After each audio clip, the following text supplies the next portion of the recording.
It's okay. Off your mic, it's okay. Off your mic, Chai!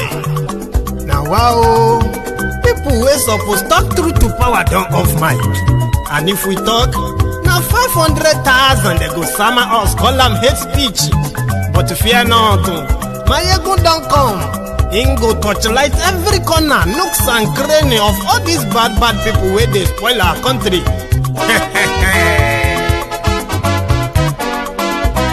So my people make we laugh, oh yo yo. My ego don't come, oh yo yo. My people make we shout, oh yo yo. My ego don't come, oh yo yo. My ego don't come, man of the masses, oh yo yo. My ego don't come, oh yo yo. My ego diary politico, oh yo yo. My ego don't come, oh yo yo. This one not the off in mind, oh yo yo. My ego don't come, oh yo yo. And in the touchlight every corner, oh yo yo.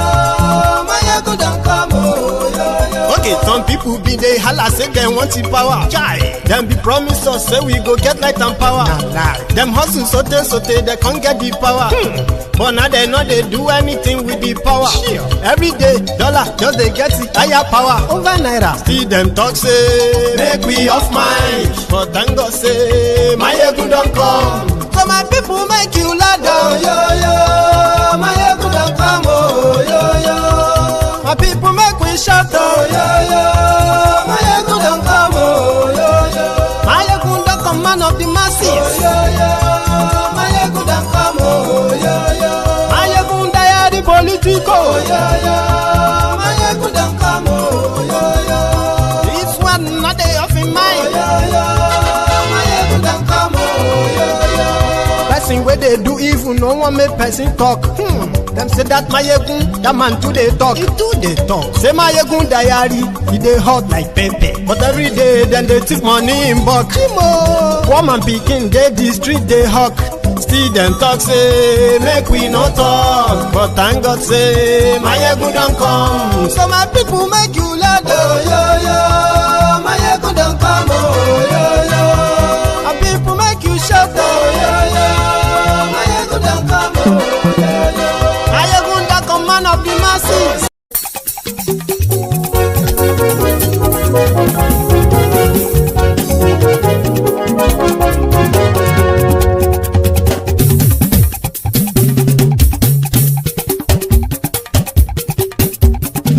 Mayegun làwa mọ̀ làmọ̀ tó dòdòdò.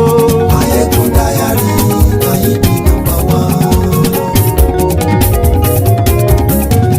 Mayegun làwa mọ̀ làmọ̀ tó dòdòdò. Mayegun diary, Mayegun number one. Mayegun ti dé o, ọ̀rẹ́ ara ìlú. Mayegun diary, Mayegun number one. Lórí Facebook, lórí YouTube. Mayegun diary, Mayegun number one. Gbogbo bó ṣe ń lọ ni Mayegun já wa sí. Mayegun diary, Mayegun number one. Àṣírí ọ̀jẹ̀lú kì í bò níbẹ̀ o. Mayegun diary, Mayegun number one. Bó bá ṣe eré, àní Mayegun máa wí.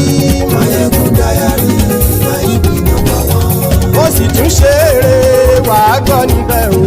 Mayegun diary, Mayegun number one.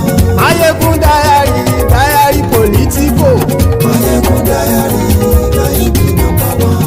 Godfatherism kò sí lọ́rọ̀ Mayegun. Mayegun diary, Mayegun number one. Ẹ farabalẹ̀ sẹ́ o kẹgọ́rọ̀ lẹ́nu o. Mayegun diary, Mayegun number one. Àní Mayegun làwa mọ̀ tó dòdòdò. Mayegun diary, Mayegun number one.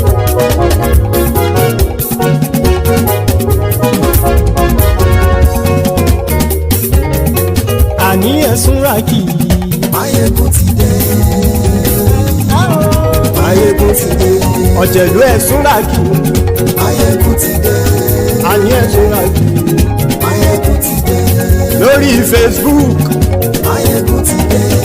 Àní ẹ̀sùn ràkì. Mayegun ti dé. Lórí YouTube. Mayegun ti dé. Àní ẹ̀sùn ràkì. Mayegun ti dé. Bọ́ bàbá gbé wúrẹ́. àní ẹ̀sùn àjò ìjọ ìgbádìyẹ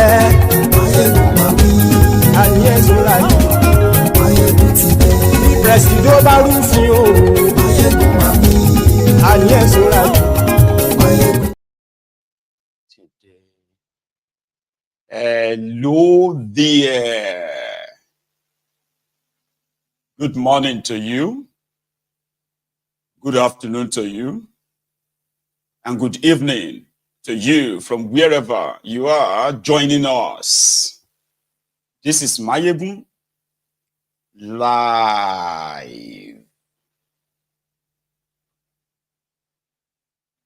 Thank you very much, brethren, for joining me from wherever you are tuning in tonight. Remember that after reading the caption of this broadcast, the next is to read the description of the broadcast, where other topics are also being kind of like highlighted. Then like the broadcast, because you liking the broadcast shows that you are here, like marking the register, sort of. Then share the broadcast to invite your friends, your not so friendly friends, and tell them all that Mayegun today, Mayegun is live. Tonight, we are starting our searchlight beaming on an event that took place, a tragedy, an unfortunate incident that took place today in Uromi, in Edo State.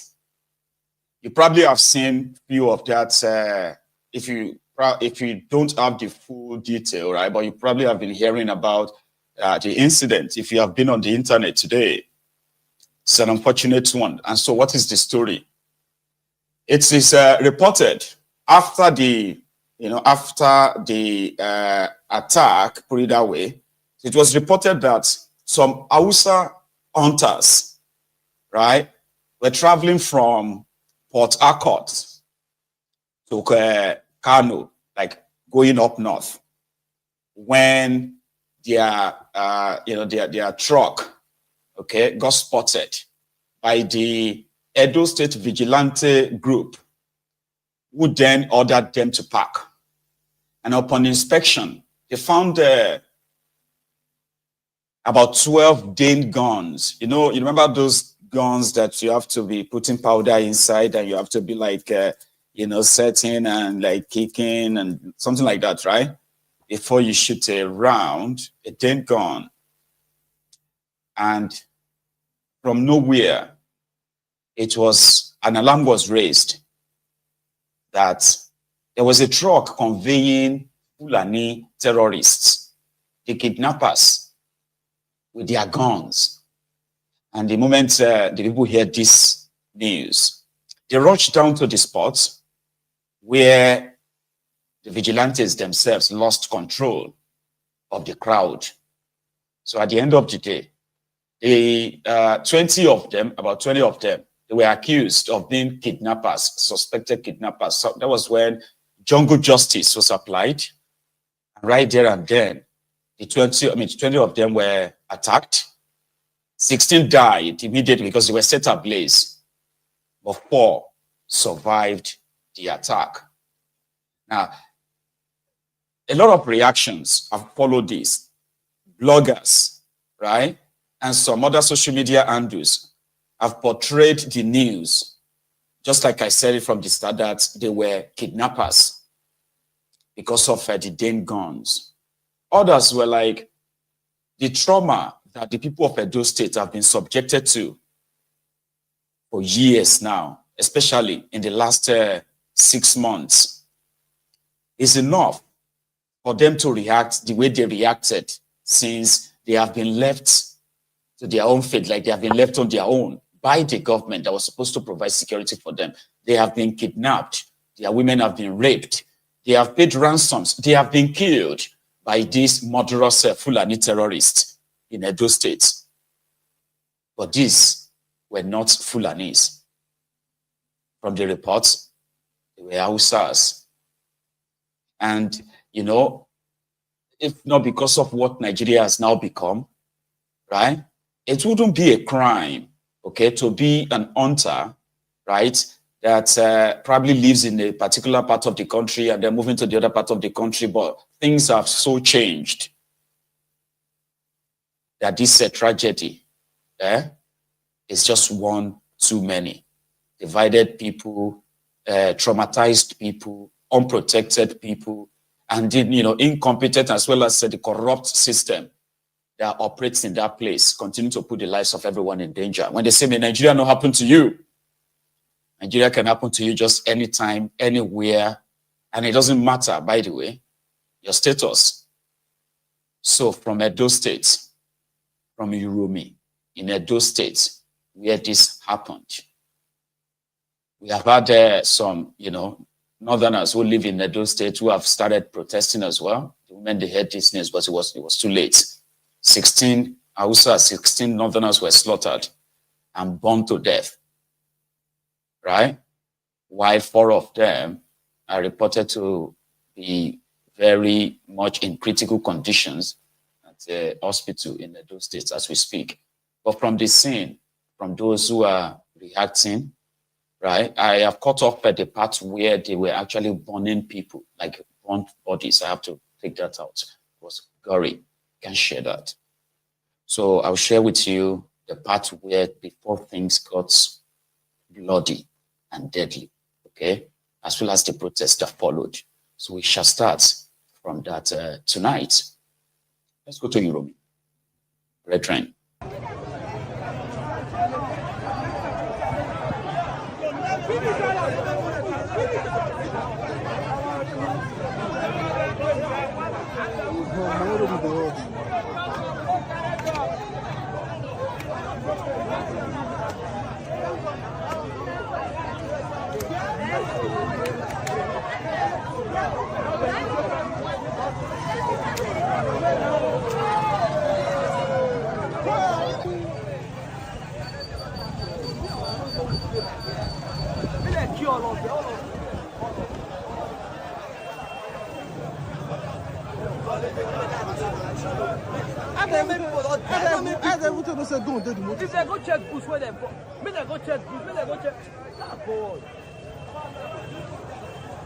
Where the proof we come outside, the energy. Don't block everywhere. Energy para. We come. Anybody go back? They block Uromi Road because energy is among the kidnappers. They block everywhere. Energy because the youth are very angry now because energy know. Come, you. Go back. We go back. Anyway. You, they'll beat you. But so they must come on. They must come out. Where go? He must come out. But you Bungbe.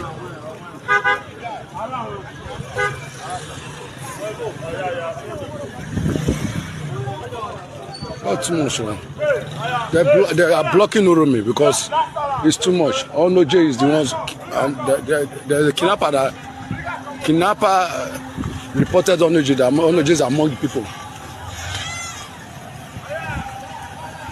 So boy, the youth are angry. They're blocked from the palace.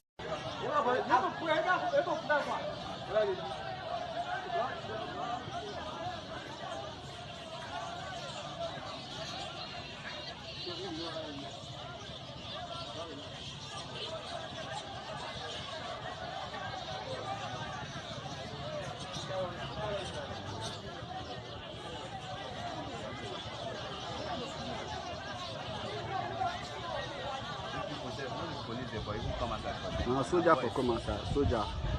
No, if boys come outside, go too rough. Police nothing here.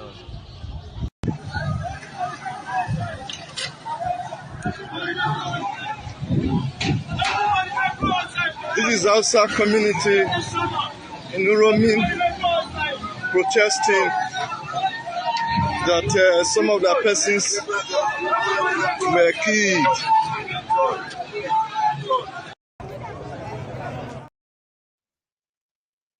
Well, let's be very clear, because I understand that Nigeria is a place where misinformation thrives seriously, like it's like hot cake.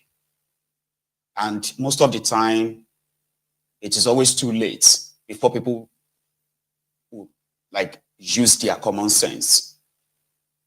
Number one, the Fulani terrorists terrorizing Nigeria. Majority of them are domiciled in your forest. That's where they have built their camps. Then Fulani terrorists don't use dane guns. You see all those guns we call the shakabulas. The terrorists that are kidnapping people from, I have not seen anywhere that the victims of a kidnapping in any part of Nigeria came back and said, oh, they were holding dane guns. They were holding shakabula, local hunter guns. Right? I don't know how much effect the damages that Nigeria has done on all of us. I mean, it's on the current generation or on other people. But when I was growing up, right, almost every farmer I knew was also a hunter that had their own dane guns. And I'm talking about dane guns. These are the guns that you get to probably ask the blacksmith to make you, the local ones. The terrorists who have been kidnapping our people, raping and killing them, collecting ransoms, these are AK-47 wielding terrorists. And they don't use trucks like that because they are already there in our different communities, in our different states, in the south. They've already built their camps.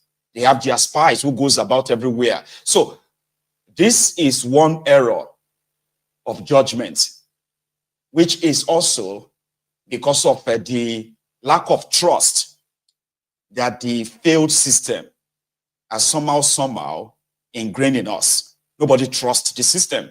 In places where communities came together to fight these terrorists and apprehended some of them as well, they ended up being released by the police. So I understand, but that shouldn't automatically makes us start sounding like, foolish or stupid people. Okay? So there is no Fulani terrorist in any part of Nigeria that is going about with a shakabula, dane gun. None. But yeah, may Nigeria not happen to you, may Nigeria not happen to you, that we always sort of like really kind of express. Some of you who are like the one Nigerianist, sometimes you feel like it is a slow prayer against Nigeria because, you know, a rotten system, a system where you have a compromised institutions and men and women who are supposed to be law enforcers are corrupt to the T, right?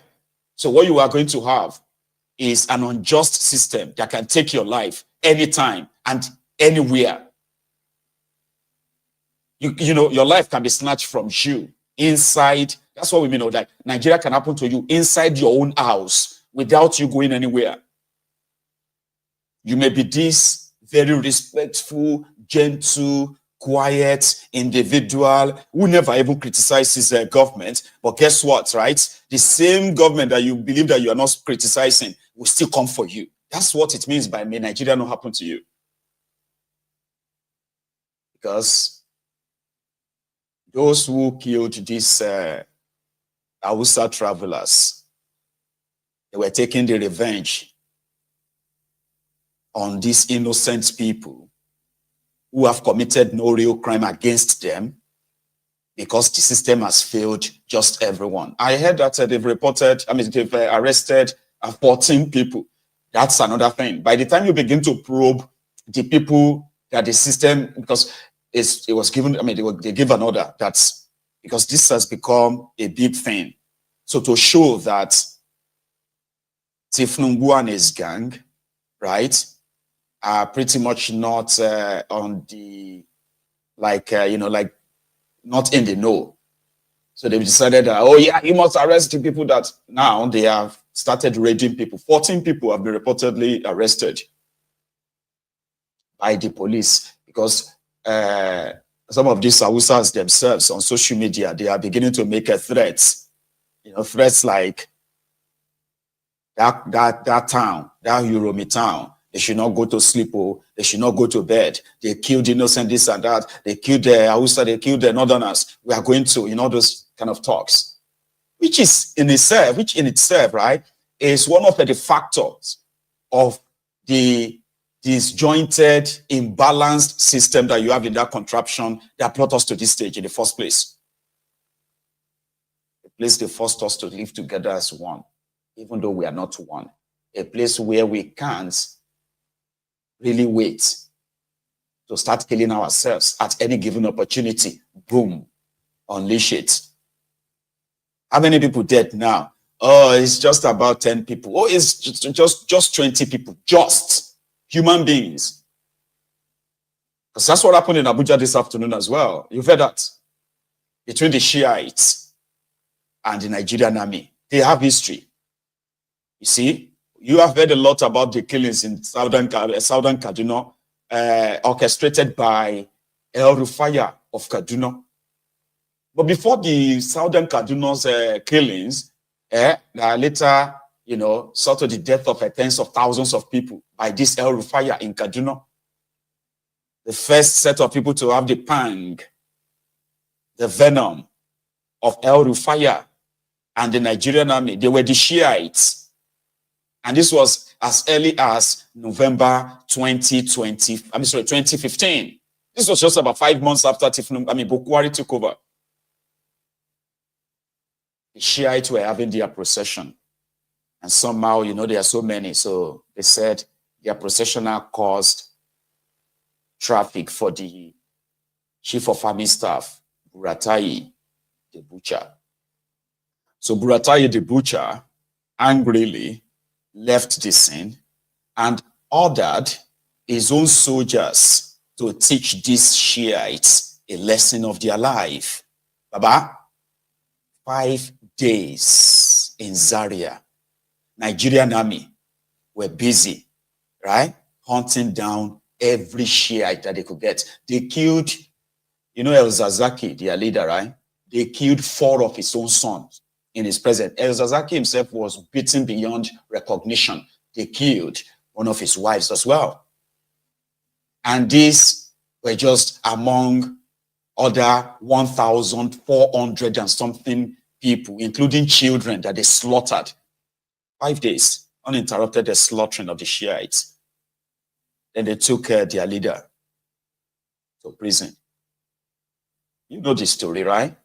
At that moment, the Shiites, El Rufaya, the Kaduna little finger, had to come in. It was the one, who actually organized the mass burial for over 1,400 human beings, the Shiites, that they slaughtered in the space of 5 days in 2015. That is one of the crimes against humanity I told you of.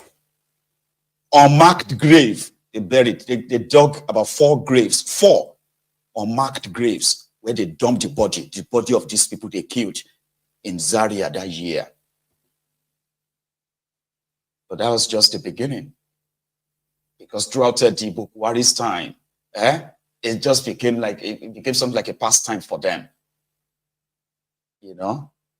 Whenever you see the Shiites, you will see the Nigerian Army mounting their, what do you call that thing? That thing that, the sandbags. They will be mounting sandbags in the middle of the road, positioning themselves ready to shoot to kill new in the middle of Abuja, the Federal Capital Territory of Nigeria. So that's what happened today. Because in Nigeria, right, they will tell you that all animals are equal, but some are more equal than the others, right? 2 leg is good, 4 leg is bad, kind of a thing, right? That's exactly the situation. So the level of marginalization, right? Those who are being tracked, profiled because of their ethnic nationalities, the Igbos, then the Christians in Nigeria being persecuted by the Islamic terrorists in government. But when you go to that same up north, the Shiites have always been in the bad book of those ones in government. They will say, but they are the same religion now. They are the same Muslims. Say, well, I thought as much. I thought so too, but no, in practice, that's actually not what it is for these guys. Right?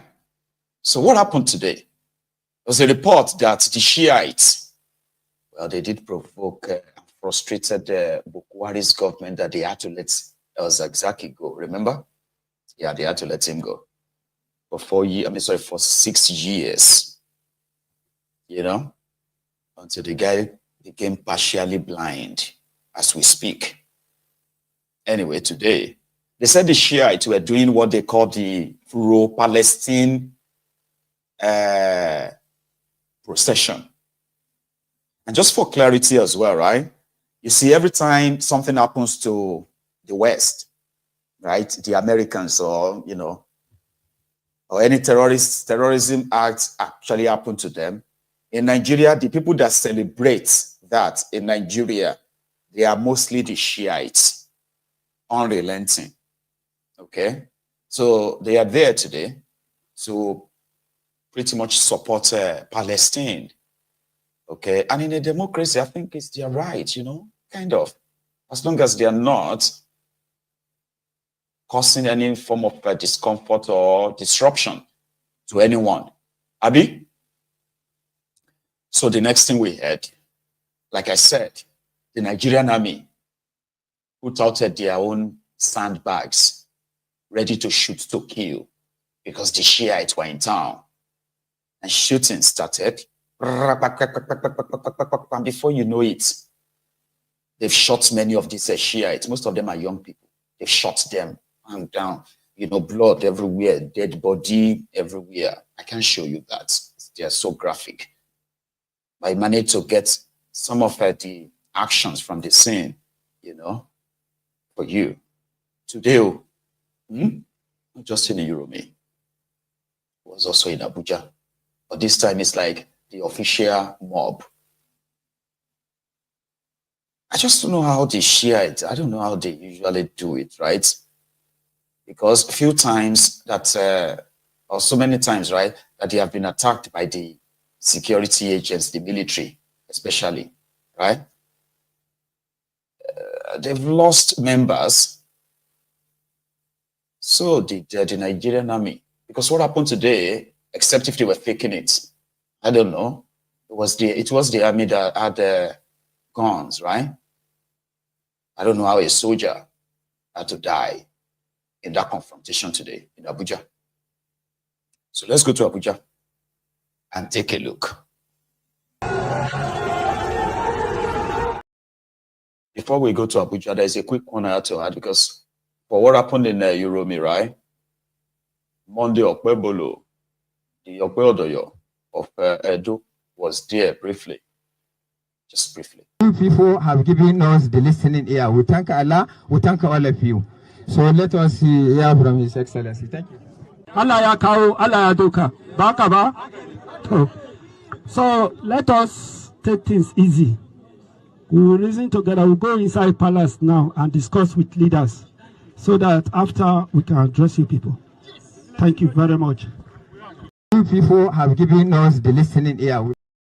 That's Okpeodoyo, you know. But again, let's go to that Abuja.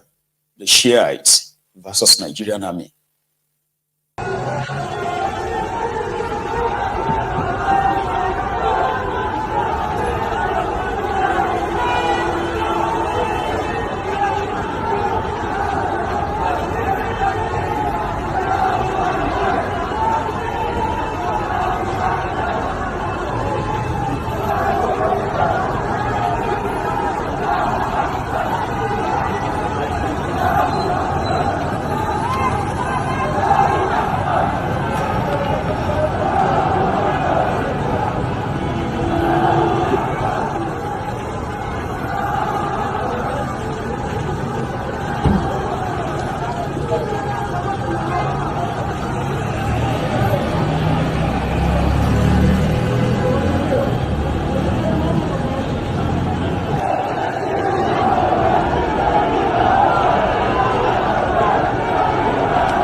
They are carrying stones.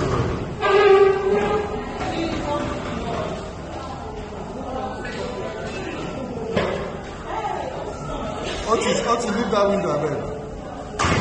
You know say you don dey shoot people, sir. You know say you don dey shoot people, sir.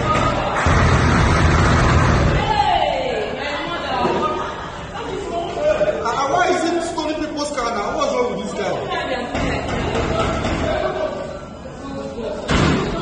Why did they steal people's car?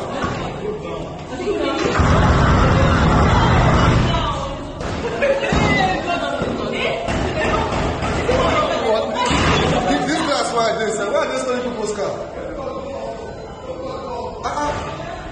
Why are they stealing soldiers now? They will shoot them all. They will shoot them all.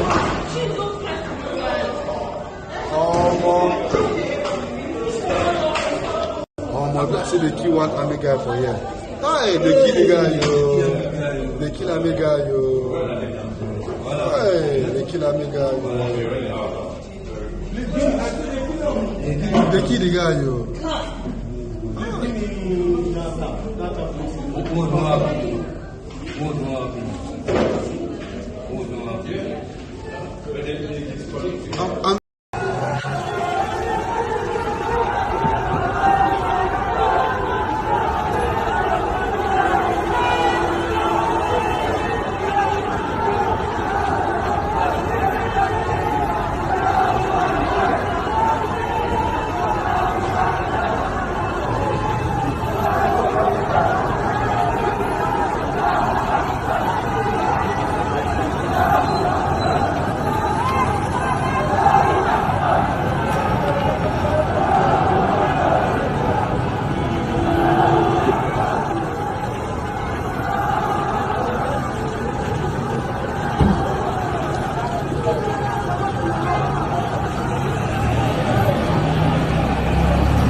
Once they start the enter Bayelsa, you know go. They plenty today. They plenty. Nah, I mean, they don't get information.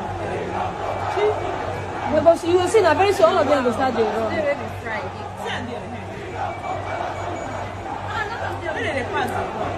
Leave them. When they meet the police for there now, they will be doing wrong.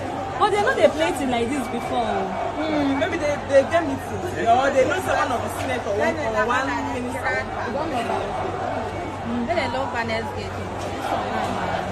Hey, that was a wrong goal. They could kill him. See, yes. See. They don't shoot him. They don't shoot him. They don't shoot him. They don't shoot him. They get him down. They don't kill that boy. They don't kill him. They don't kill that boy.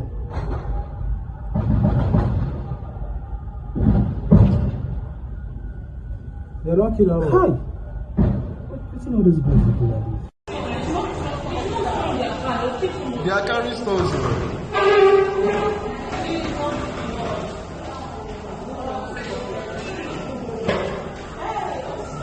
Otis, leave that window, man. If I say don't shoot people, sir. They are shooting them. If I say don't shoot people, sir.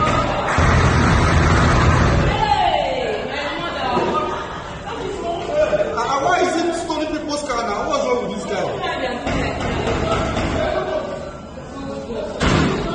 Why did they stone people's car?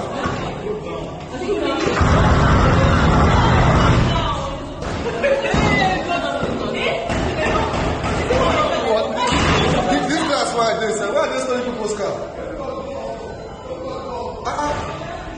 Why are they stoning soldiers now? They will shoot them all. They don't shoot them all.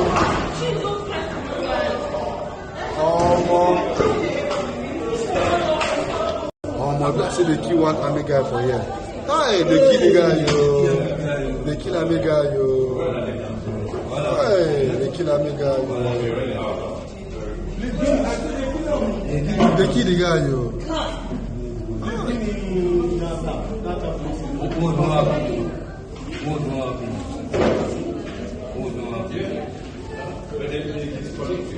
And the blessed they carry him gun too. The blessed they carry him gun too. And the blessed they carry the guy gun too.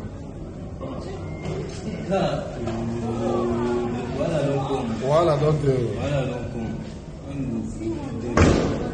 They don't shoot. Who they shoot?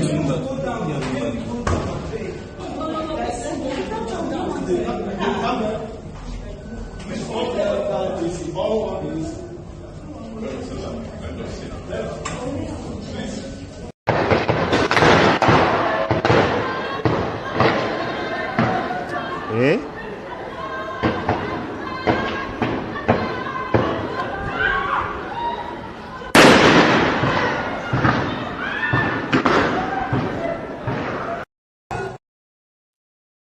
Nigeria, right? And that was the Federal Capital Territory, Abuja, this afternoon.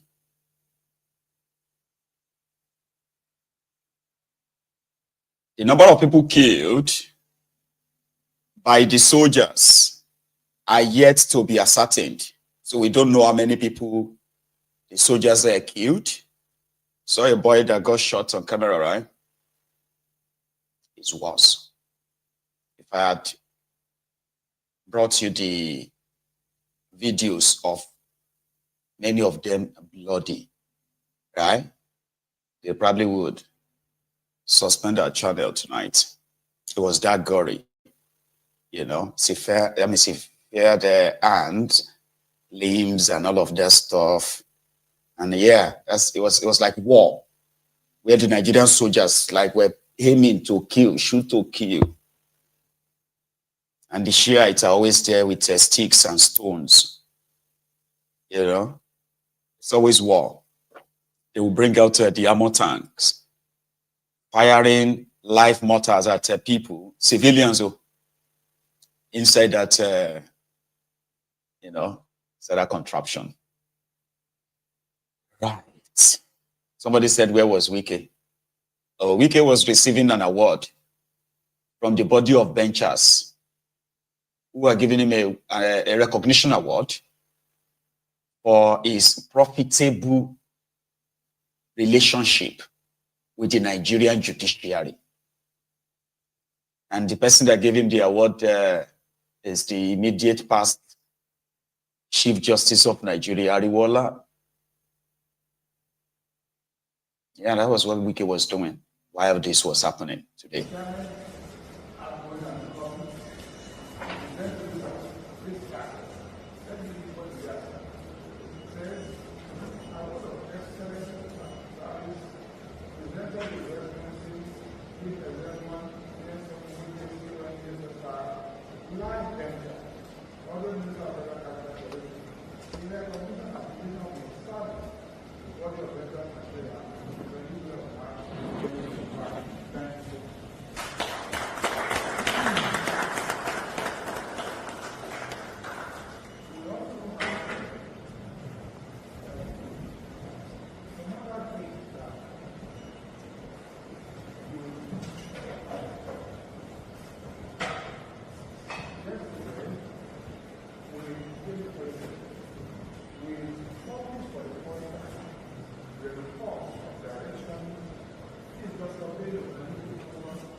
award poor. You know, he got many. And this was just them saying thank you, Baba, for making us rich. It's been a very wonderful and profitable enterprise, you know, like a business partnership since 2015 with the Wike. With the Wike's relationship with the Nigerian judiciary continues to fuel the conspiracy that with the Wike controls the Nigerian judiciary in such a way, I mean, in a way that it's never been before. And the reason why with the Wike it became more valuable to Tifnumbu. Do you get that? As much as some says that he is disposable, but with the Wike, what the Nigerian judiciary cannot do does not exist. He has used this same judiciary to keep his own political party in check, which means like keep them pretty much incapacitated from one crisis to another. He has used this same judiciary to scatter his own state, where Tifnubu has declared a state of emergency, right? So I bet his former friend, Diri, the Bayelsa governor, the poorest state in Nigeria, and the supposed state, or second state, with the, as an oil producing state, here you get now, with one of the highest, you know, revenue earning states in Nigeria. That's where I qualify the Bayelsa from. That is where Goodluck Egbere Jolantan also came from. So Diri had to make, I don't know if that's even official, right? Because with the Wike is minister, Diri is governor. So Diri has made a pronouncement that with the Wike is hereby banned from attending any event in Bayelsa State. I'm still waiting for his response though, right? Because according to him, with the Wike is trying to cause problems in his state by creating problems in PDP. Because of this, anyone who try to host with a Wike in Bayelsa, would have Diri to contend with. You know? First, this. As you are aware, we have threats from our sister states, our neighboring state of Rivers State. The political crisis there is threatening us, and we will not allow what is happening in their state to come into Bayelsa State. And if your son or daughter is misbehaving, please call him to order. We have had in our party a renegade who has decided to form a parallel PDP in Bayelsa State, working with former Governor Wike in Rivers State. And the party in our state has suspended Judge Turner for going to take over the office of one of our sons. And so the party has suspended him, and so Judge Turner is not for now a member of our party in Bayelsa State. He could be a member in Rivers State, not in Bayelsa State. And so the royal fathers of Okwea, elders of Okwea, may have to call that young man to order. If you don't call him to order, he is going to disrupt this state. Just recently, we all saw a post in Facebook saying that they want to receive Wike in Bayelsa, in Yenawa, in Tombia roundabout. I have directed the security to be on alert. I have directed every youth to be on alert. And I bring that to you to also be on alert. This is not River State. This is Bayelsa State. The cradle of every Idoma.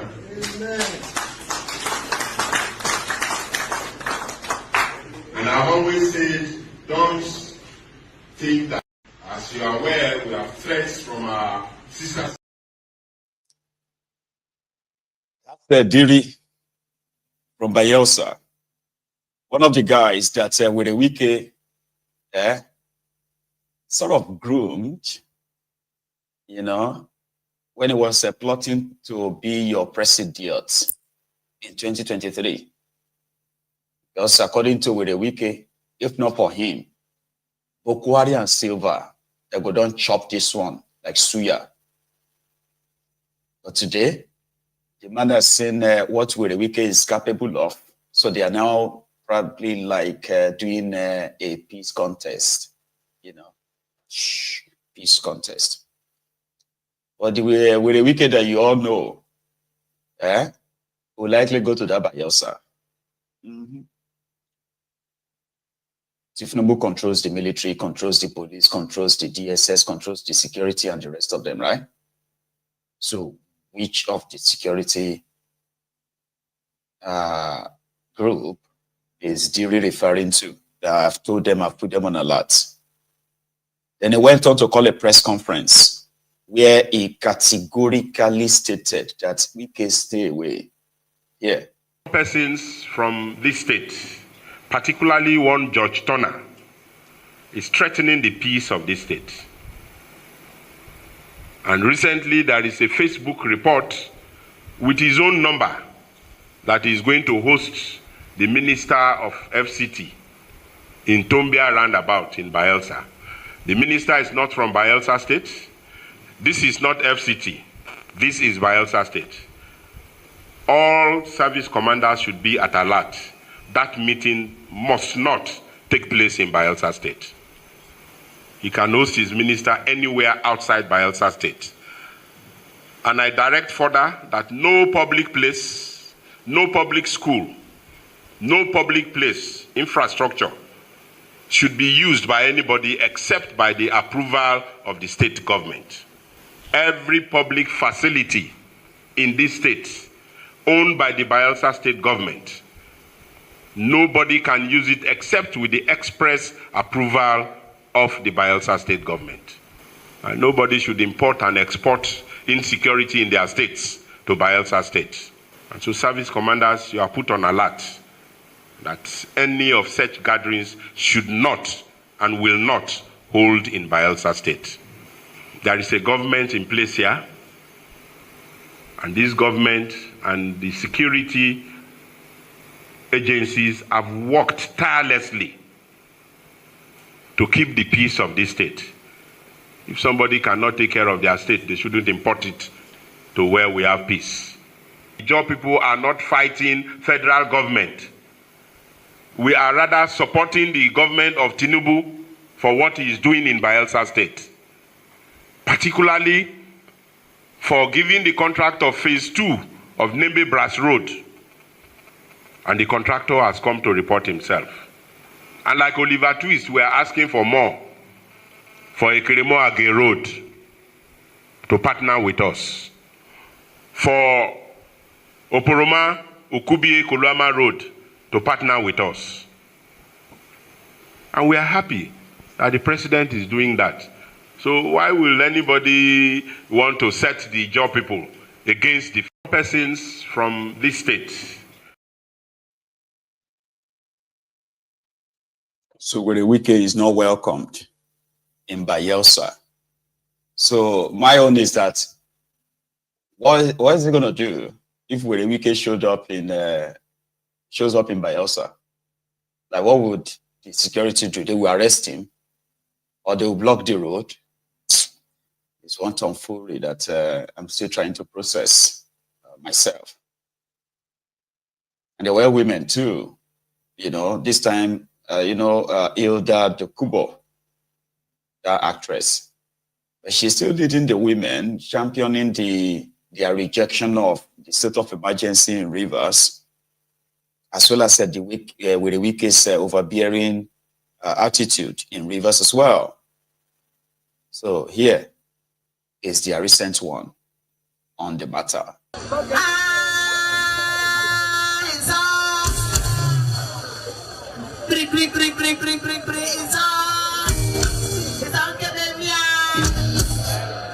Me are not get power for plenty English. As you see, if person one mumu, if you don't help am, if you go fall, enter gutter. We don't fight any group. One mumu man open a mouth talk anyhow. So we don't go because of one person. Come begin talk about a group of people as if foolish, no full and foolish. Make I first greet the first citizen of the John Nation, our president for INC. Prof, I greet you. I greet all the people who call this meeting because this meeting, we don't fit wait pass like this. We don't wait reach. You know they hard. What you do and what you not do, enemy go say you do. We don't hear them, we don't see them. We don't hear them, we don't see them. You see, waiting Mr. President too. Now the kind thing when stepmother they do step begin. When two children they fight, instead you go stop them. You go carry one, enter house, carry one, beat and kick am. If one person open a mouth, talk anyhow, cause a full nation, call us minority of minority, talk anyhow, we like do a sin like abuse everybody. Say na him be Jehovah, na him do this, na him do the only one person. Then you come, you carry that one person, put for house. Carry the person and you oppress, punish him. Okay? Not vex so 2027 they come. 2026 when I go come meet us again, Abi? When I go come tell the He shall not be minority. Never mind the foolish talk. Now we be the majority. He shall not be minority. You When you sleep, wake up. You talk as you talk. When I go come again, no. When I know how to enter water, come. Now when they do that, I say the water far. No problem. We they look on ourselves, they look us. But the generation make I tell you something. If you know what it be your own, you allow and enter another person's hand, now you lose. They don't call us name if we keep quiet, now we lose. They don't carry fights. The first fight when they carry and enter abnormal. 14 of our children die. They say that they do meeting. They carry them again, enter Panama. None of our sons come and our daughters come and they don't hold anything. They shoot. What are they fear? No, not them and they ask. Not only women they see their fear. If they can't see this on our face, how they go there? So we now go green. So my message is actually to the president of Nigeria. As it is so, now you take your hand, scatter rule of law. Supreme Court give judgment. Right, una no green answer. Then the next thing, una say spoil something. Who they do like that? Ask them. The controversy around, it shouldn't be controversial though, but the controversy around that this song continues. Oh, we now get another one.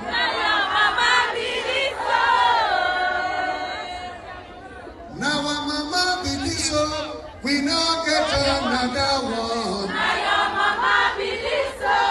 Only to know.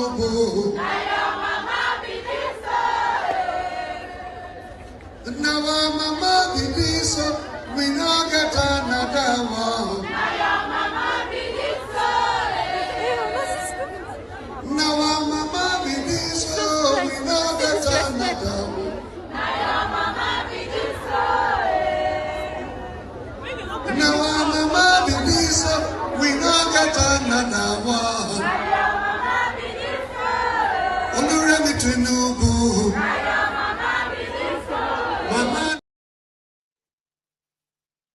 So the controversy around it yesterday, right? One of the Agbo School of Nursing students came out and said, "Oh, that didn't happen in Agbo. It happened in Bayelsa. I'm sorry, it happened in Asaba, and it wasn't them. It was some other schools because they were not the only schools there. everybody, please, stop. Well, another set of students also made their own appeal to people to stop saying it happened in Agbo. So a lot of people are now asking that, could it be that they are beginning to harass them behind the scene? Like, why were they all making videos and apologizing and, or denying if it was their school or not, right? So obviously, the school authority was trying to make an example of them, because one of them who posted about the event on her own TikTok, and she didn't even post anything wrong, just about how they went, how the event went, and all of that. Not a pimp from that music of that song was played by this lady. So they now wrote her a letter, right? A letter that she was to report to the school authority. This is the Delta State College of Nursing Sciences, right? Query, it was called a query. Query for diverging unauthorized online publication, video, social media, TikTok, Facebook, etc.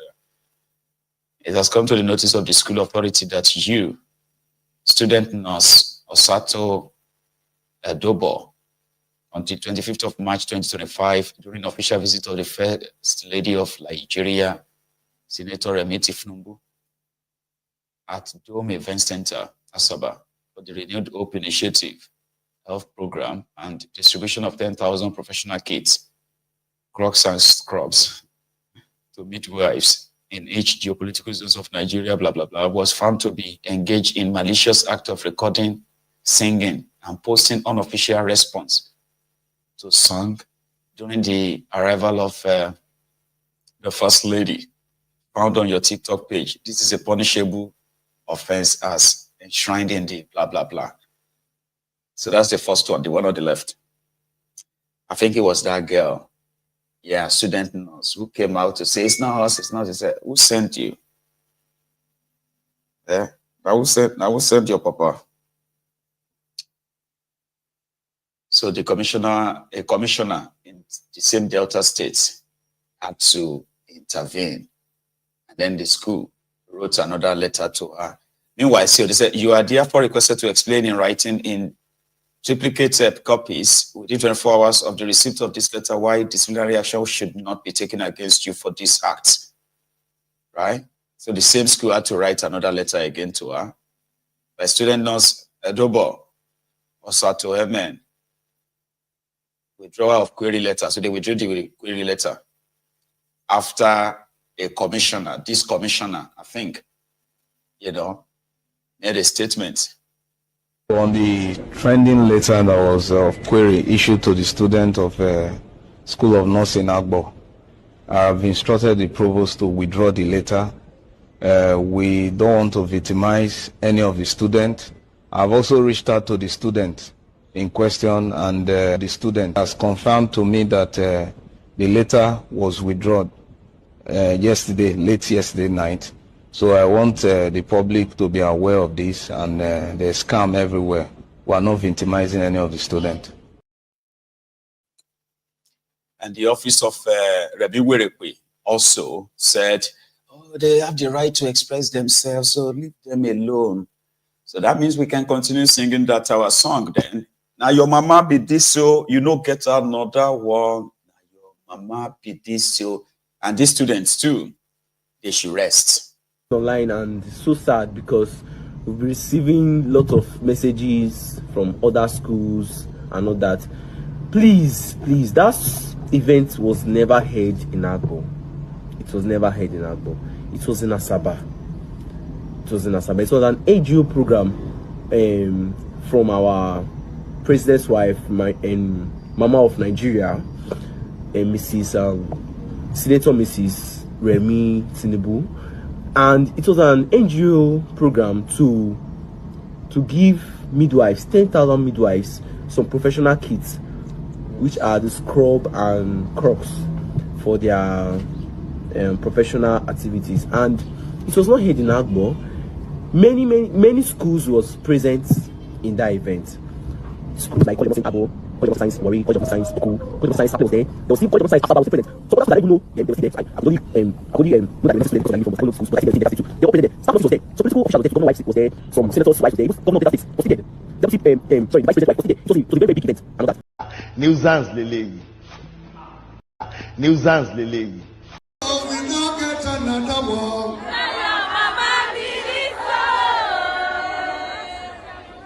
Now our mama believe so. We now get another one. Now your mama believe so.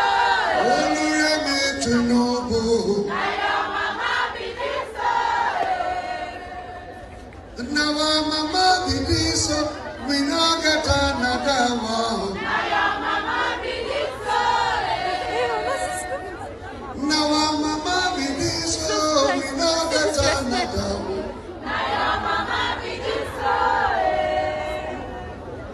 Now our mama believe so. We now get another one. Now your mama believe so. Only me to know. Now your mama believe so. Mama name.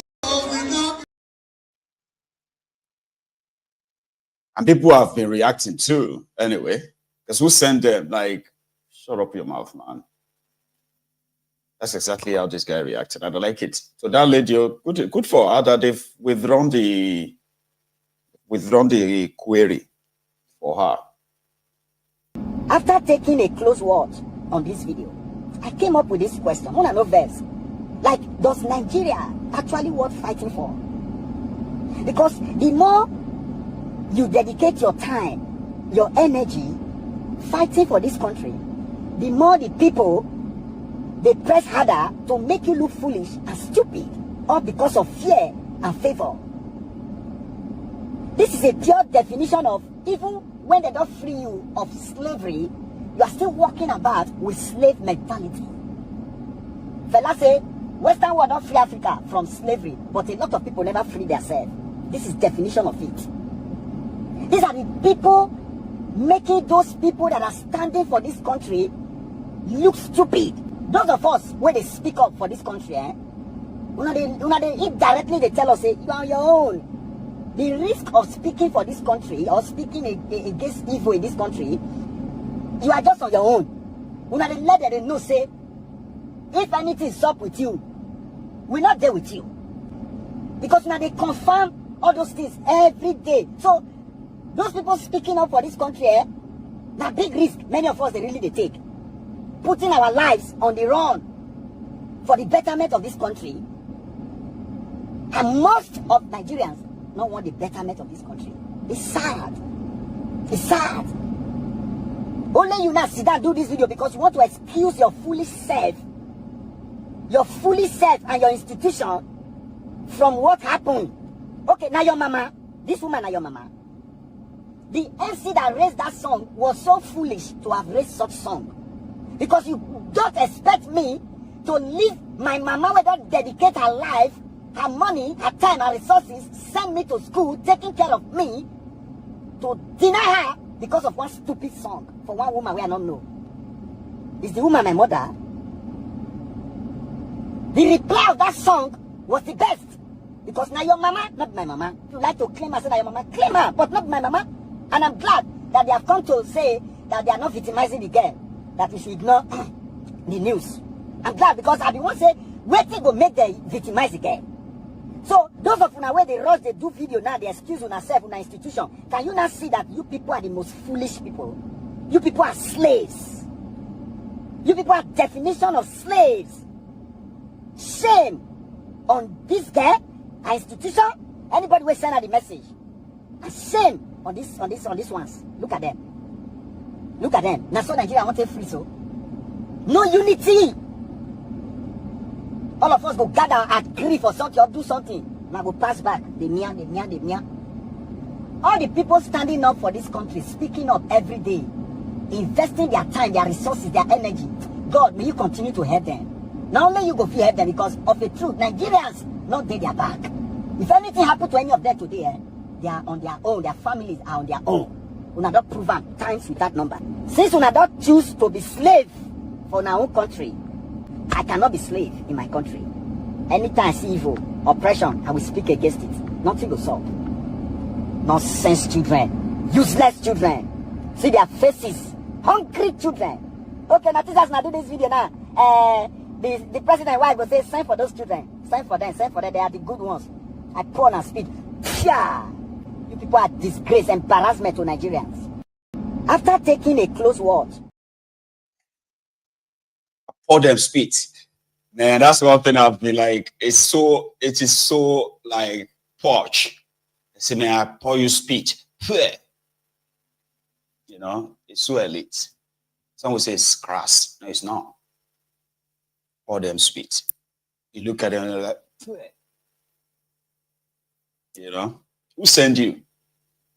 It's the same when Raye raised this problem of cost of living, how it's so expensive for anyone who is just a youth copper trying to survive, serving our own fatherland. And then they started attacking her. They started looking for her pictures on social media to show that, oh, look at her, look at her hair, the expensive wig, look at this, look, she went to the restaurant, look at the restaurant she went to, look at the kind of places she's been to. Oh, she's been on a boat as well. How can somebody who is earning 33,000 be living like that? Blah, blah, blah, blah. They ignored all the points that she raised and attacked her like mercilessly, throwed her. Now, they say they don't pay them 77,000 naira. If you have collected your own, raise up your hand. Some of you know they raise up your hand. And those who abused her, those who said that she had no respect today, including those who were coppers themselves, they are not saying thank you to her. She actually just made a video to say, I know you are not going to say any thank you to me or what have you, because some of you are actually like, you have a slavery, you know, inside your gene. And there's no way that everyone who speaks up for what is right are ever going to sound right to you. I love it. Then she says she wants to train some of you, possibly, to have what is called the financial... What is that again? Anyway, listen. Right. I was waiting to receive my own alawi before I came out to do any appreciation video, and I finally did. And ignore my flying hair, I'm at the beach. So first of all, I want to say that when credit is due, we should give it out. For example, you guys have seen that they heard us. So you might think that, oh, they have not been hearing us so far. But low-key, they have been hearing us, right? So we've just created awareness and we've told them that we, the youth, we are still very much awake, right? Now, there's something that, aside from the government and everything, there's something that has been bothering me as well. I think we as Nigerians, we've been causing harm to each other by stigmatizing ourselves. You know, until this morning, in fact, this early morning, I woke up this morning and someone has been throwing so many comments at me, how I'm a prostitute, I'm a slut, and so on. And I keep wondering, like, why do we as Nigerians like to stigmatize one another so much? You know, you go to a boy who is doing good in life, you go to his page, right, and people are calling him ritualist, fraudster. You go to a girl who is doing good in life, go to her page and they're calling her prostitute. I just don't understand why we as Nigerians, we want change, we want better, but then we can't stop stigmatizing one another. It doesn't make any sense to me, honestly. You can go on and keep calling me names. I really think I shouldn't. I don't care anymore, actually. So what I'm going to be doing is, for the next 7 days, I want to also lend my own voice in a positive way that is going to also affect change positively to us, the youth. So you might just know me as a girl that woke up one morning and started crying on the internet about government and whatever. However, I am so much more than that.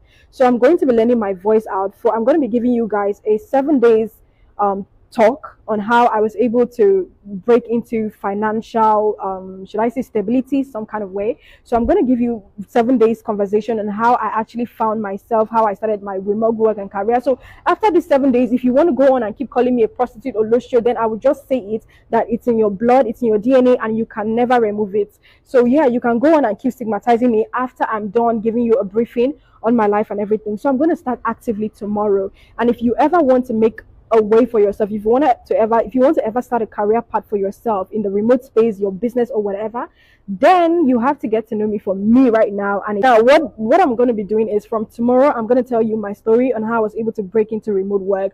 And if you want to end up seeing me as a youth who is doing well for herself, you can go on and do that. But if you want to keep seeing me as an olosho just because you think that you have a terrible mindset and you think it's unattainable to you or the women in your family, then it's up to you. Like, the change is up to you. So yeah, from tomorrow I'm going to start sharing my story on how I was able to get at least a certain level of credibility in my career. So I hope this helps you. And you guys, don't forget, we still have a lot of work to do, and that work starts when you actually start trying to I know. I mean, it won't be a pot. Nobody should blame her anymore. After she must have shared her own views or secrets on how to, at the same time, right, bridge the gap, the financial gap, or so that you are in that contraption. So she's more than that NYSC girl that made a video that triggered the 30 days rant challenge. And like she said, don't ever think that they are not hearing you. They are hearing you. And most of the time, they actually dread you. They fear you. And what they fear most about you, especially the young people of this generation, is what they fear most is to see you talk in unison, like speak with one voice, organize, and all of that. That's what they don't want to see, because that makes you pretty much more powerful than you can imagine. So far, so good. It seems to be in their favor that you are yet to have any common ground, right? Despite all of this, what do you call it? All this failure, the whole thing that you are dealing with in that contraption right now. The fact that you are yet to find a common ground to say, enough, we've had enough, this is it,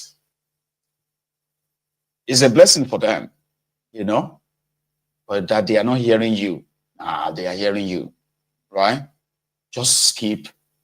And one beautiful thing about your rants is that people are not just ranting, talking. They were picking on things as they affect them. So, you know, when something happens to you, you can easily tell your story. You're not telling someone else's story. It's your story.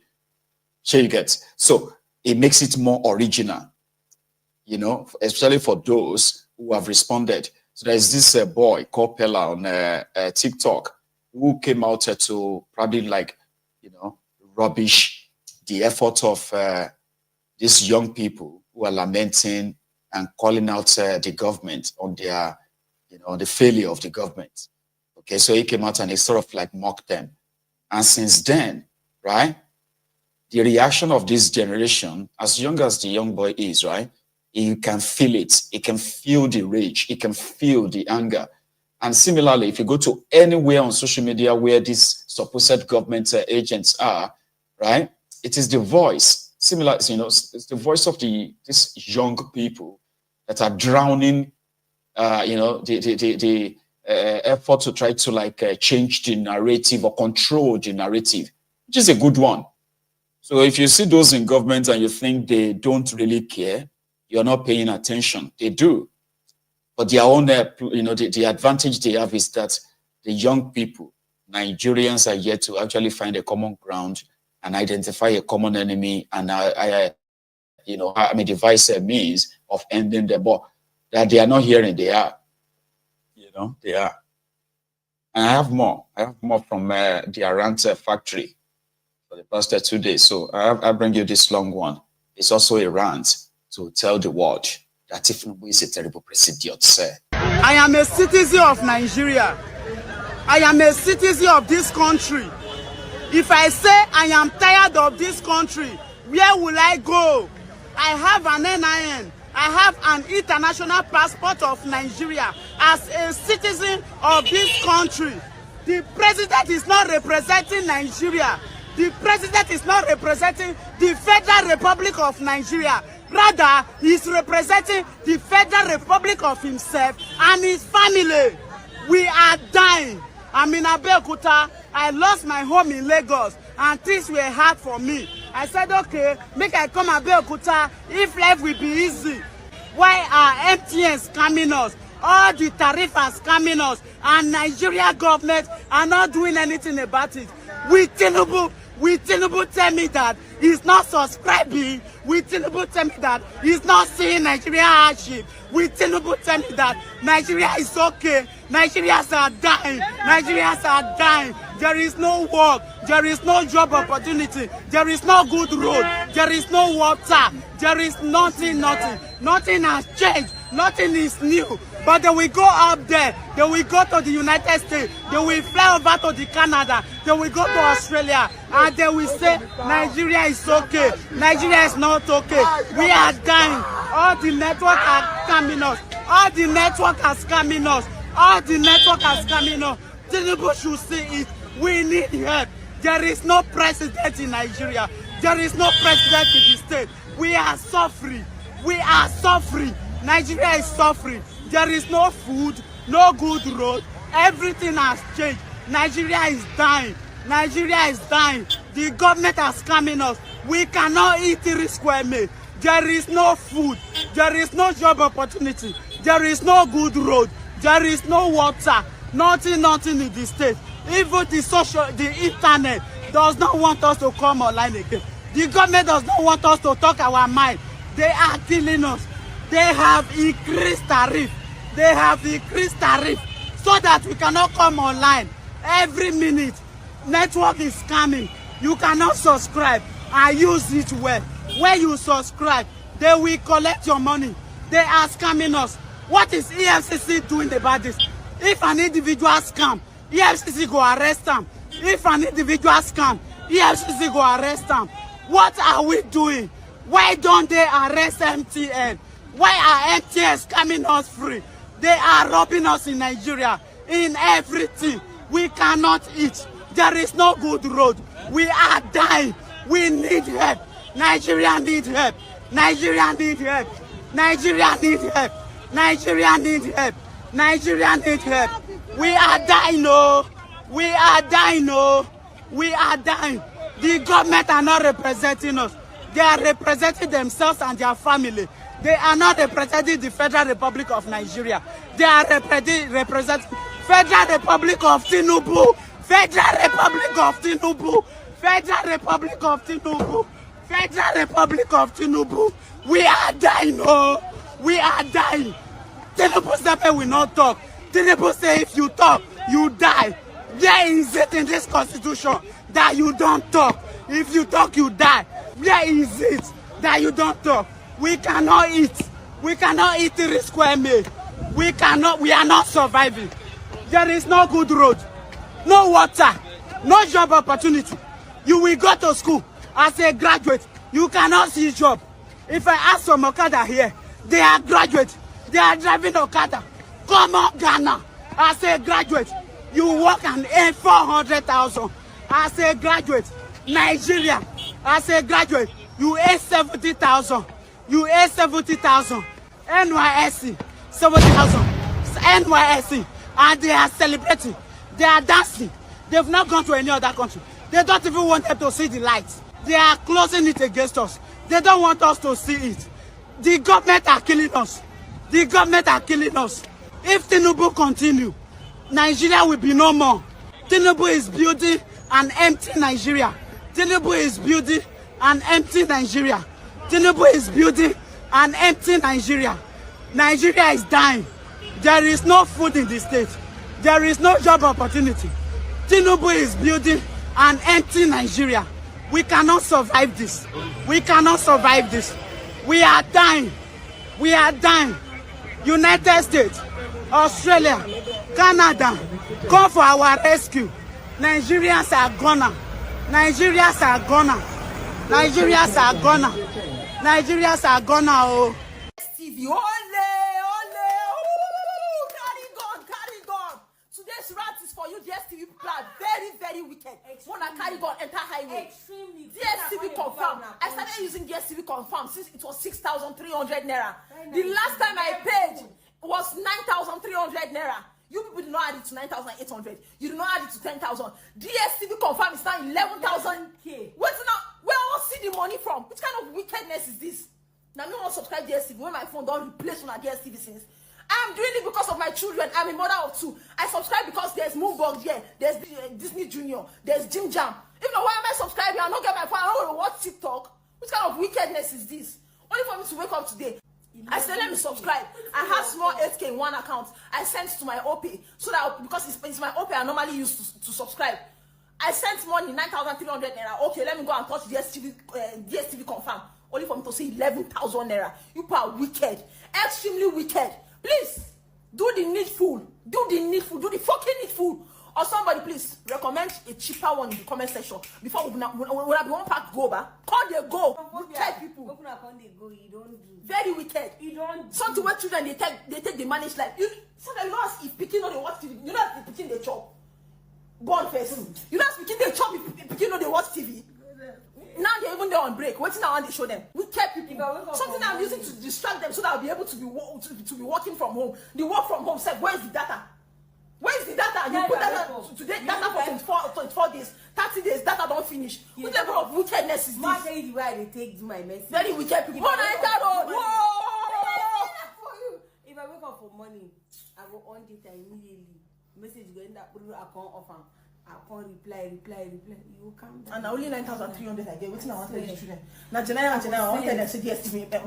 Blue I will reply messages before I can open the data. You can close that bar very fast. Because please somebody recommend it. What's the apple for Nigeria? Wicked people. What's in the apple? My father, show Watkins. Who's regulating all these things? Do we have hope? This thing is very, very sad. Like it's sad. People go come children cannot go to school. You see about this video now. And somebody will come and tell me you cannot afford 11,000 naira. Yes, it's the one I have that will pay. So for this video now, person go see complain about one nonsense thing. Wow, how a government will take it and see us serious. Everything to go to school, wahala. So stay at home and even learn good vocabulary at least. May they learn something and still wahala for this country. Yeah, government will tell you to make them learn PG. Where you want to see vocabulary, give them learn. It's very, very sad that this is the country that we're living. Like say nobody will even say this the way we sabi adapt to things for this country don't tire. I cannot adapt to 11,000. See, it fear me say ma go market since morning. Now water and this and my belly. I don't even fear like this. Data, Abina data, wahala, in the contraption. Everybody is screaming. DSTV, oh. MTN, oh, were you not here that time when I was telling you that from January the price of your this and that will go up because Tinubu has increased the tax that it takes from these telecommunication companies? We did a program on that on this platform. We did. Yeah, we did. So that's everybody just a filler. And somebody said, if you want Nigerians to actually react and the revolution starts, is the moment when they can no longer afford to go on the internet, their TikTok. Some said that they should even ban TikTok in Nigeria if you want to see Nigerians on the streets protesting bad governance. That's enough for them. But that is counterproductive because if you are not on the internet, you are likely going to be in more darkness because Nigeria is a place where more than 2/3 of the population have no access to the internet for real. Now that the cost of, accessing the internet, which is limited itself, right? Accessing the internet is going to be more or has become more. So many of you will become more possibly gullible because people are choosing between food and medication. Same way, people are choosing between food or data. You won't go online or you won't chop dinner. Choose between the two before you call your vendor, before you go on your OPay to transfer money to go buy data, because even that data itself, like people are choosing in between right now. Listen to this lady's rants about the same MTN data now. It can't be like data war. Now I'm joining the Nigerian youth to say that you are a terrible president because you cannot keep a blind and a deaf ear not seeing that we, Nigeria in diaspora, have been going around. They've gone to New York, they've gone to Chicago, they've gone to Minnesota. They are even planning to go to Washington, and you kept your mind, you kept quiet.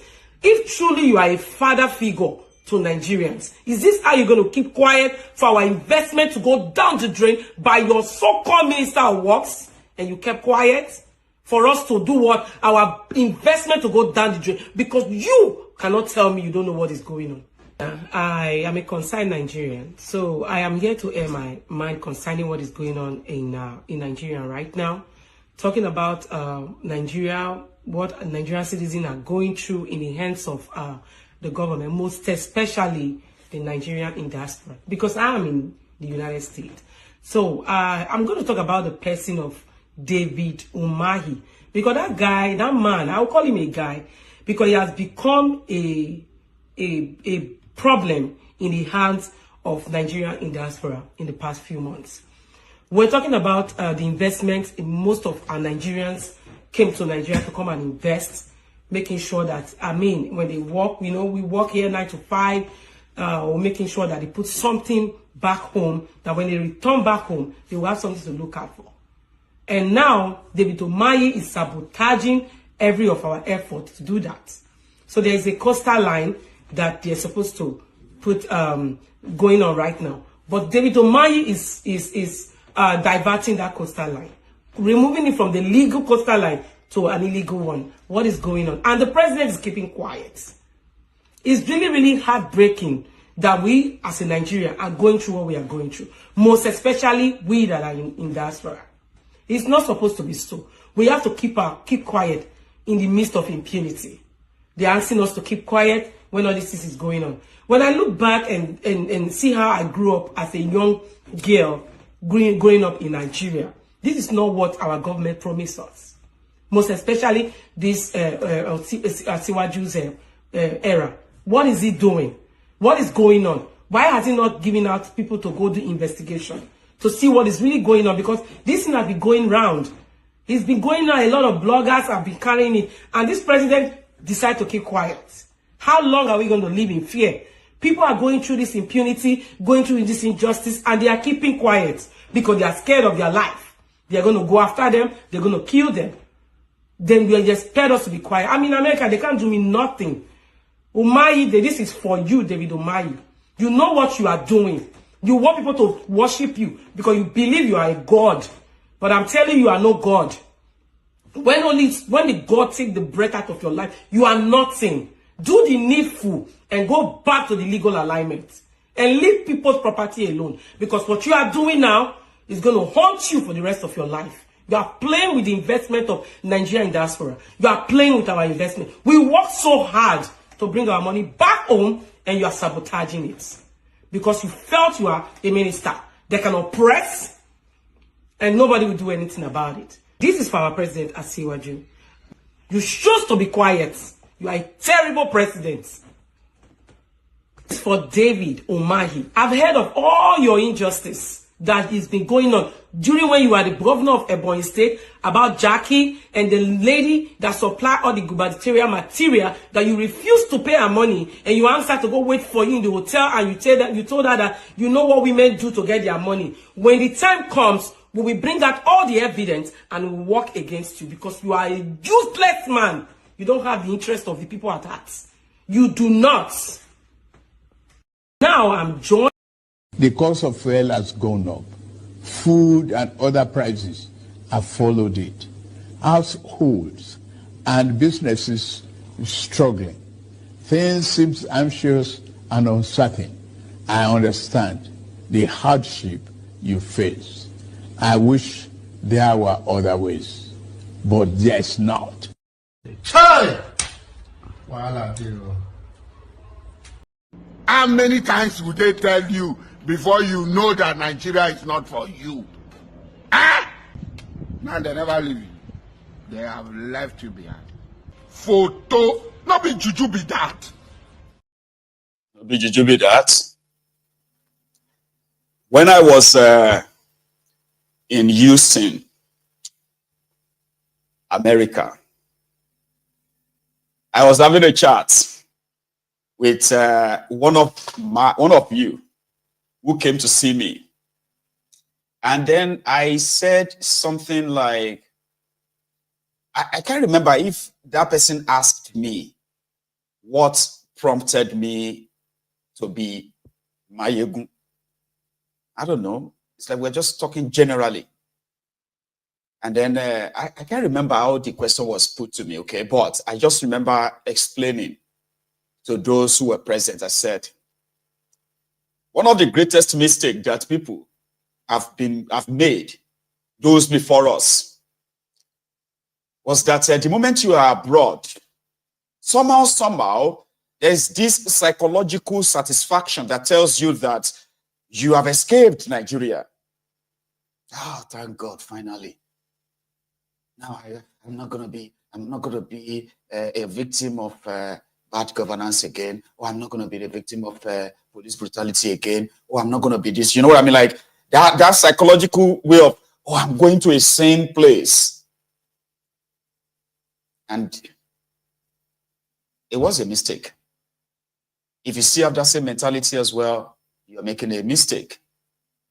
Because leaving Nigeria does not spare you, right, from still partaking in the, consequences of bad governance. You are not spared. I did severally on this program. I did a program that I explained a lot. I said, many of you travel abroad to Ozu, and I live abroad, so I understand what an Ozu truly means.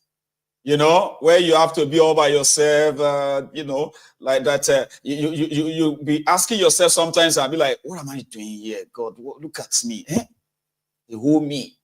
Eh? Look at me. Look at what I'm doing. You know, that kind of feelings that sometimes you have to tear up. I'll be like, man, if nobody saying, survivor, I shouldn't be doing this. So, abroad. But then we left Nigeria for criminals who have now built careers out of criminality. So, that you live abroad does not spare you. It won't. Because the injustice that these criminals have institutionalized in that contraption is always going to come back to bite us, even from your comfort zones abroad. So that's why I feel sorry for some of you who live abroad. And you are doing this, I love Nigeria from abroad. Lying to yourselves, lying to your children. You are proud Nigerians abroad. Let us say the good things about our country. Let us, Nigeria is only our country, but you are lying to yourself. Because what you are doing is that a majority of you are enablers. Because you believe that it will never touch you. It won't touch me. It will come me. They then kill themselves. It's none of my business. Until one day, they will call you and say, we lost Mama and Papa. They were on their way back from so place and they got kidnapped and they got killed. They killed my Mama. That country is a useless country. That Nigeria is a useless. Tinubu, they have killed my Mama. You know, until it happens to you. You know, Nigerians are people that somehow, like, I don't know others, because I'm speaking from the position of somebody who is from Nigeria. Sure, you get me now. So we are possibly the most selfish set of people ever. I said it. So selfish that sometimes if something hasn't happened to you, people will ask you, what's your business? It's none of your business. Just leave it, Jared. It's none of your business, Jared. You know? Oh, it's not my business. I can feed my family. I can send my children to school. I can afford all of that. So why am I worried about the children that cannot be sent to school? What's my business with that? Until later in life, when you now realize that those they failed to train are always going to be the terror to those your own children that you spend so much money. And you, not just your children. The children that the system continues to deny the proper care, surviving in that same squalor, right? While you decided to take care of yourself. I mean, you know, it's none of your business. They will terrorize your children. They will terrorize you too. Then you will need security to move your children, your family about or around. You will need security to protect this, your high wall, high fenced building, mansion that you just built for yourself. So now enjoy the sweat of your labor that you stayed abroad to build. We now have to, we now require you employing extra guns to protect you. The criminals in Nigeria, the real enemies of the people, the real people who want that contraption bond, are the same ones asking me and you to be patriotic. We need to be patriotic about the contraption. No, you should be patriotic if you can. You know, the lady that was patriotic enough, she's one of them, though. But the lady that was patriotic enough, very vocal, very, very like articulate, and then, you know, authoritative. I'm talking about Natasha. She's on suspension right now, right? For challenging the system. Because it's a system where criminals have taken over.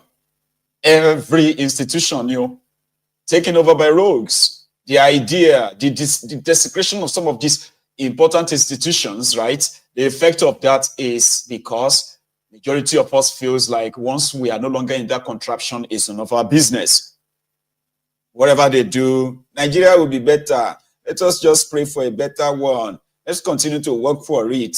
A room was not built in a day. In your comfort room in California, and you hear that the thugs have taken over your land, the one that you are planning to build at your beautiful mansion, as you are still doing your 9 to 5, remember?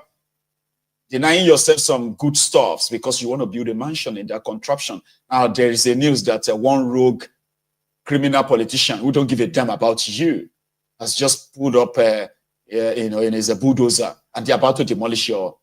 So, what? Because that's what happens when you have people who have never created wealth, manage economy that was supposed to be $1 trillion economy, they ran it aground. So we are all going to have to pay, all of us. So that's somebody from abroad sharing our own rants concerning Devulumai, the coastal road, and all that. That's what I'm going to show you, Natasha. When she was challenging the supposed corrupt contractors through our committee, right? Before our suspension. This one is just Jara. At time, we ask foreign investors, foreign companies to come down to our soil and invest. And they do so with the sole idea that there will be engagement. That engagement is to yield 2 results, which will, of course, serve both countries. On their own part, the companies will make profit. On our own part, we will make profit as well as job creation. You cannot tell me that since 2018, when they were engaged once, that we have not had any turnaround maintenance or any engagement in any of the IOCs that they would have conducted. I can even mention a few because we are going to take this very, very seriously. I can tell you one. They bidded for the FPSO topside for Shell Bonga. There's also a lot of jackets and platforms that they can construct. They can fabricate accommodation platforms.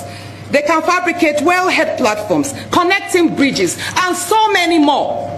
And what I'm saying is, it is of serious concern that many of the IOCs today, when there are turnaround maintenance or projects to be executed, they'd rather go and source for companies from their own countryside. For example, Total would rather outsource a particular project to a French-owned technical company. ENI would rather outsource a company that is Italian-based, while Korea, Samsung, or is it Korea, whichever country they are from? Korea is, Samsung is probably left stranded. Meanwhile, they are the only one that have invested so much in trust and in faith, in partnering and deepening relationships with Nigeria. My question is, why have Samsung heavy duties not been engaged after investing $272 million in Nigeria since the year 2013? Thank you, distinguished. Thank you. Distinguished, permit me to say that, the scope of my presentation is not that I am not speaking specifically to Samsung. In any case, I said that this issue does not, it's not within the statutory scope of UPRC. I mentioned that, but I was sorry, Engineer Komalafe. I'm reading your mandate from your website. What is NUPRC engaged to do? Number 1, ensuring compliance. And I read here, The NUPRC ensures that all upstream petroleum operations comply with national and international regulations. That applies to what is Nigerian regulation today, that we build in-country capacity, we create jobs, that as much as we can produce in Nigeria, the oil companies will patronize in-country first before going out to import. Secondly, it's promoting sustainability. That is what NUPRC is established for. The NUPRC promotes the sustainable development of Nigeria's upstream petroleum resources. So you can't shift blame and ball to NCDMB as if it's operating in isolation. That is about contracting. That is not NUPRC. That's the point I'm making. Okay. So that I can address the other issues. Go ahead. As the fighter, Natacha Akpoti, that the Yeye Bello's group are now working on recalling. You know, some said that she's been the real voice, you know, for Kogi people since Keneridino's days, you know. But they actually believe that they feels like she is the only voice currently representing Kogi in the Nigerian Senate, because the voice has been lowered and about to be expunged, as INEC has confirmed that these guys who submitted the recall petition against Natacha or failed to submit their names, their contacts, they finally came back to give the contacts. So the recall process is now back active. So it's now going to be verification process or verification exercise where the 250,000 signatures that they claim to have collected to recall Natacha will now be verified. It is Nigeria. Remember I told you that even where they can't verify those, because you know they can't. We all have the videos of how they came by the forged voters register. Sure, you get that. Even despite all that evidence, right? Don't bank on it and feel like the same INEC won't come out and announce that Natacha has been recalled. That is what a compromised system does, and this is a textbook definition of a state capture. The last time Obi Ezek was there, you know what happened? Or what you were not shown was what they said to the press after the encounter with one of the senators who Obi Ezek told to shut up. Remember? That one boy. Anyway, for Natacha. Describe it as a gross degradation of the Constitution and the laws of the land, because the persistence with which the Nigerian Senate now tells us that citizens are entirely subject to Senate rules in a country that is a democracy must worry every Nigerian.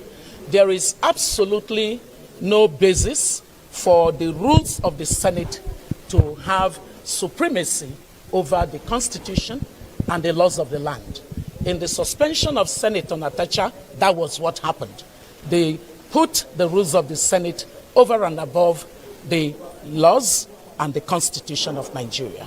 Today, with this petitioner, they exactly did the same thing. They were determined to use the camouflage of the rules of the Senate to make it impossible for a petitioner that says this Senate committee will not give me fair hearing, and I need that fair hearing.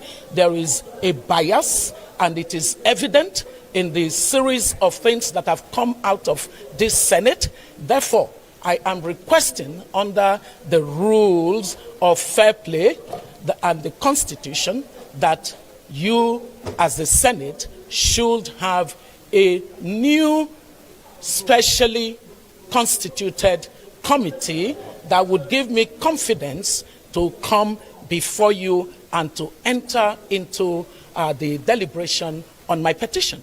And second, he insisted that if Senator Natacha Akpoti Uduaghan, who was banned from coming anywhere near the Senate premises is not with him, it would injure her even more because she is the primary witness, principal witness. Who are we talking with? Okay, my name is Mr. Suberu Azamari Akubu, a petitioner in this matter. Okay, from what happened at the Senate Committee on Ethics, Privilege and Public Officials, how do you describe? You initially declined commenting. Can you tell us the reason why? And then you later. Yeah, thank you very much for your question. The reason why I declare comment is that the Senate Committee on Ethics, Privileges and Petitions are not fair to us on this matter. One, I challenged the chairman of the committee that you are in media said that the petition is already dead on arrival, which means I already have a position. And you can't be a judge in your own case. You are a senator and a chairman of a committee, and you have already take a position on this matter. So what is the need of us coming to come and discuss with you, because we already have a position? So automatically we won't be able to get secure, we won't be able to secure fair hearing from your committee. And secondly, some of the committee members too, who today he denied, and was in channel, said that he's a principal witness to the Senate president. And in such things, can we get fair hearing? The answer is no. And thirdly, my principal witnesses on this matter is Senator Natasha Akpoti-Oduaghan. He was not allowed to come to National Assembly, and in my petition, I said it clearly, unequivocally, that he will come and testify by herself with clear evidence and documentary evidence. And since she's not here, we cannot proceed further. And thirdly, I noticed that the committee have already had a position on this matter, so they are just playing a game. They are using defensive mechanism to defend what they are using. I can see that in Nigeria today, we are not using the constitution. The senator that was maneuvering. Unless we follow the constitution of Nigeria so that we can live in peace. No, they don't need constitution anymore because you never really had any constitution though, right? But yeah, that was pointed out. So leaving Natacha, leaving Akpabiole, their National Assembly, we can quickly stop by to check on how they are raising the future leaders of Nigeria. Let's go on and check how they are raising their future leaders and where. So, would I like us as land for ground? No. Okay, if you like it as land for ground. No. You don't like Amadi? If you don't like Amadi, there's land for Amadi, raise up hand. If you don't like them, raise up your hand. If you don't like them, raise up your hand. Alright. So, wait now, bring your hand down. Bring your hand down. Alright, tell me now. If I say I want to help you now, what do you want me to do for you? I never do the help now. If I say I want to help you now, what do you want me to do for you? I should buy chairs for you. Alright. By the special grace of God, we are going to try our best to make sure that you do not sit on this floor again. I hope you'll be happy if you have something to sit. You'll be happy, right? Yes. Alright. We are going to do something for you. Actually, we come here with your HM and your teacher. We say we want to pay your school fees. That is why we are here. But they say, we are not the pay school fees here. Now, true? We are not the pay school fees, are we?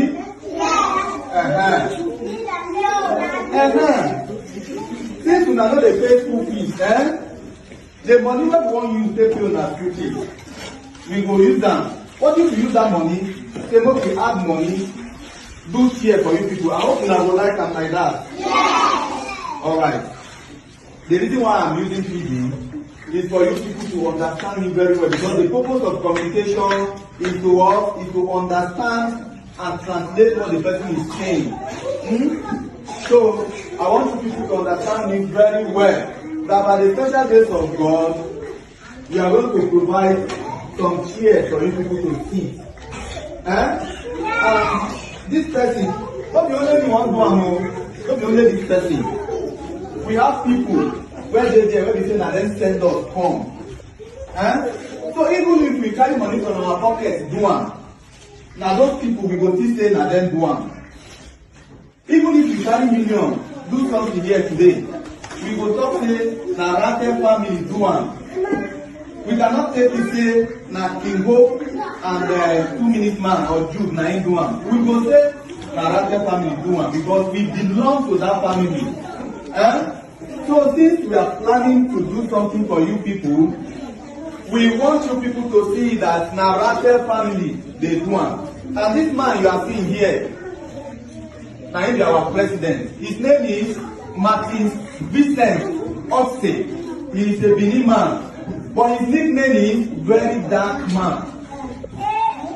Yes, you say A, right? His nickname is Very Dark Man. Somebody say Very Dark Man. Say Very Dark Man. God go bless you. Very Dark Man. God will bless you. You know why I say Very Dark Man, God will bless you? No, you don't know now.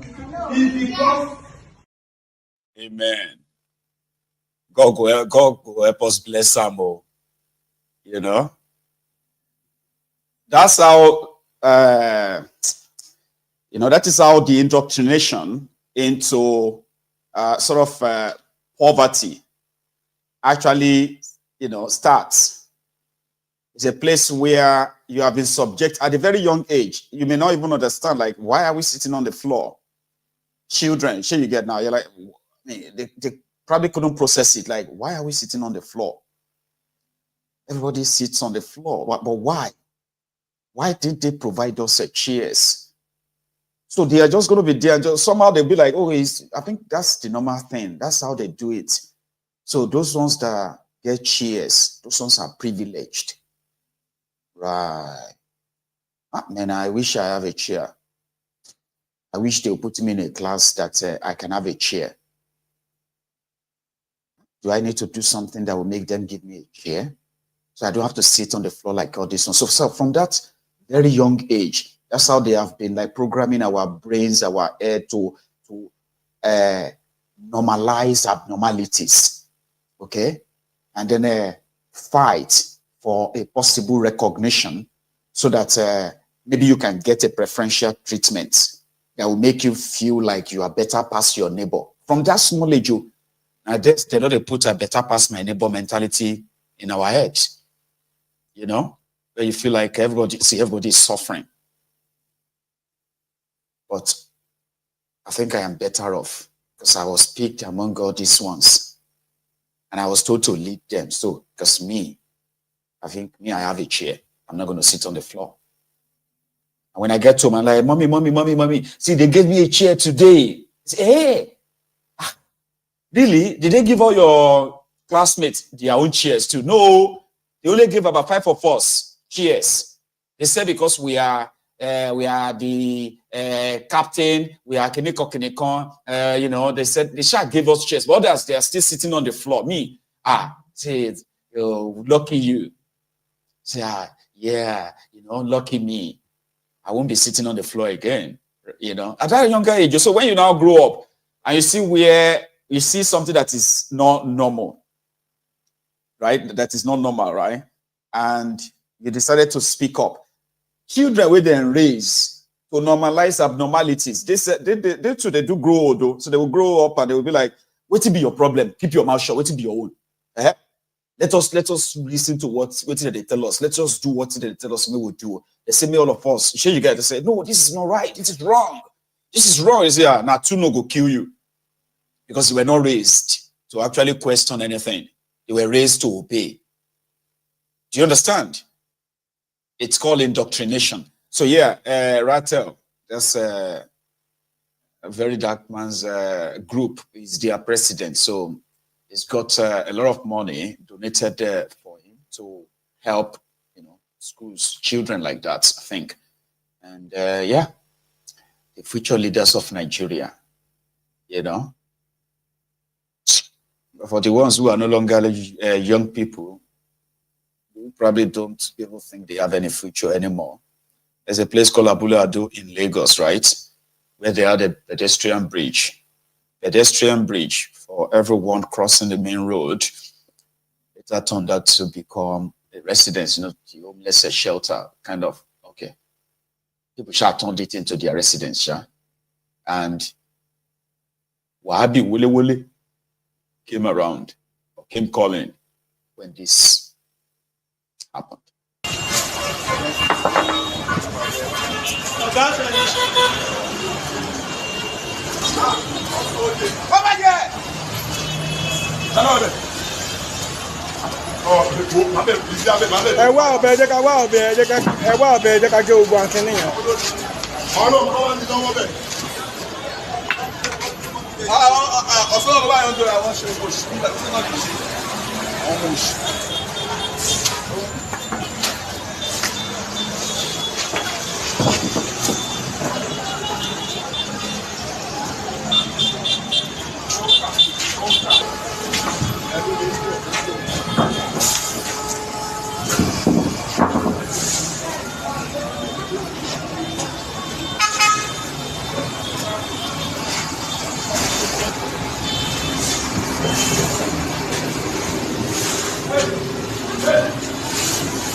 Anyway, they don't on that bridge.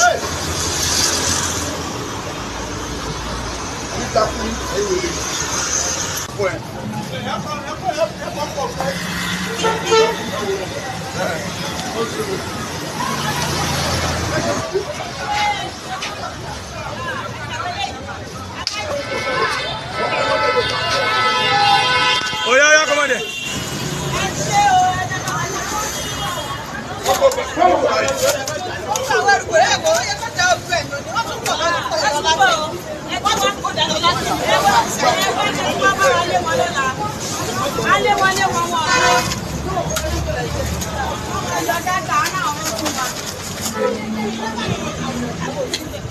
Lọ́mà ní ẹjọ́ kò náà wọn.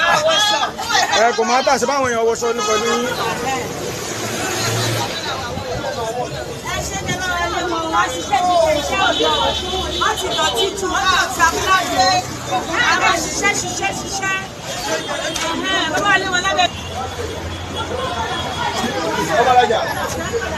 Ẹ báyìí kó gbé ẹ̀hàn kan o.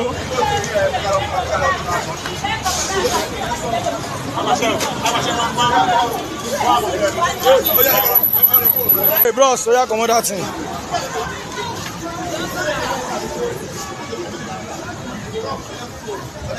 Who get this one? Yeah, carry on. I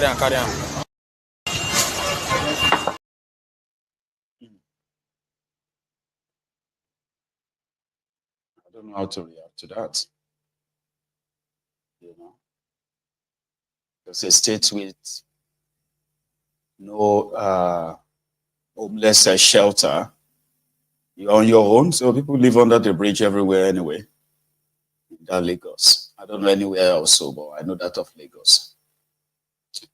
And every now and then, when we see these videos, they are also sort of like evidence to what it is in real life, what it is like in the mega city of Lagos.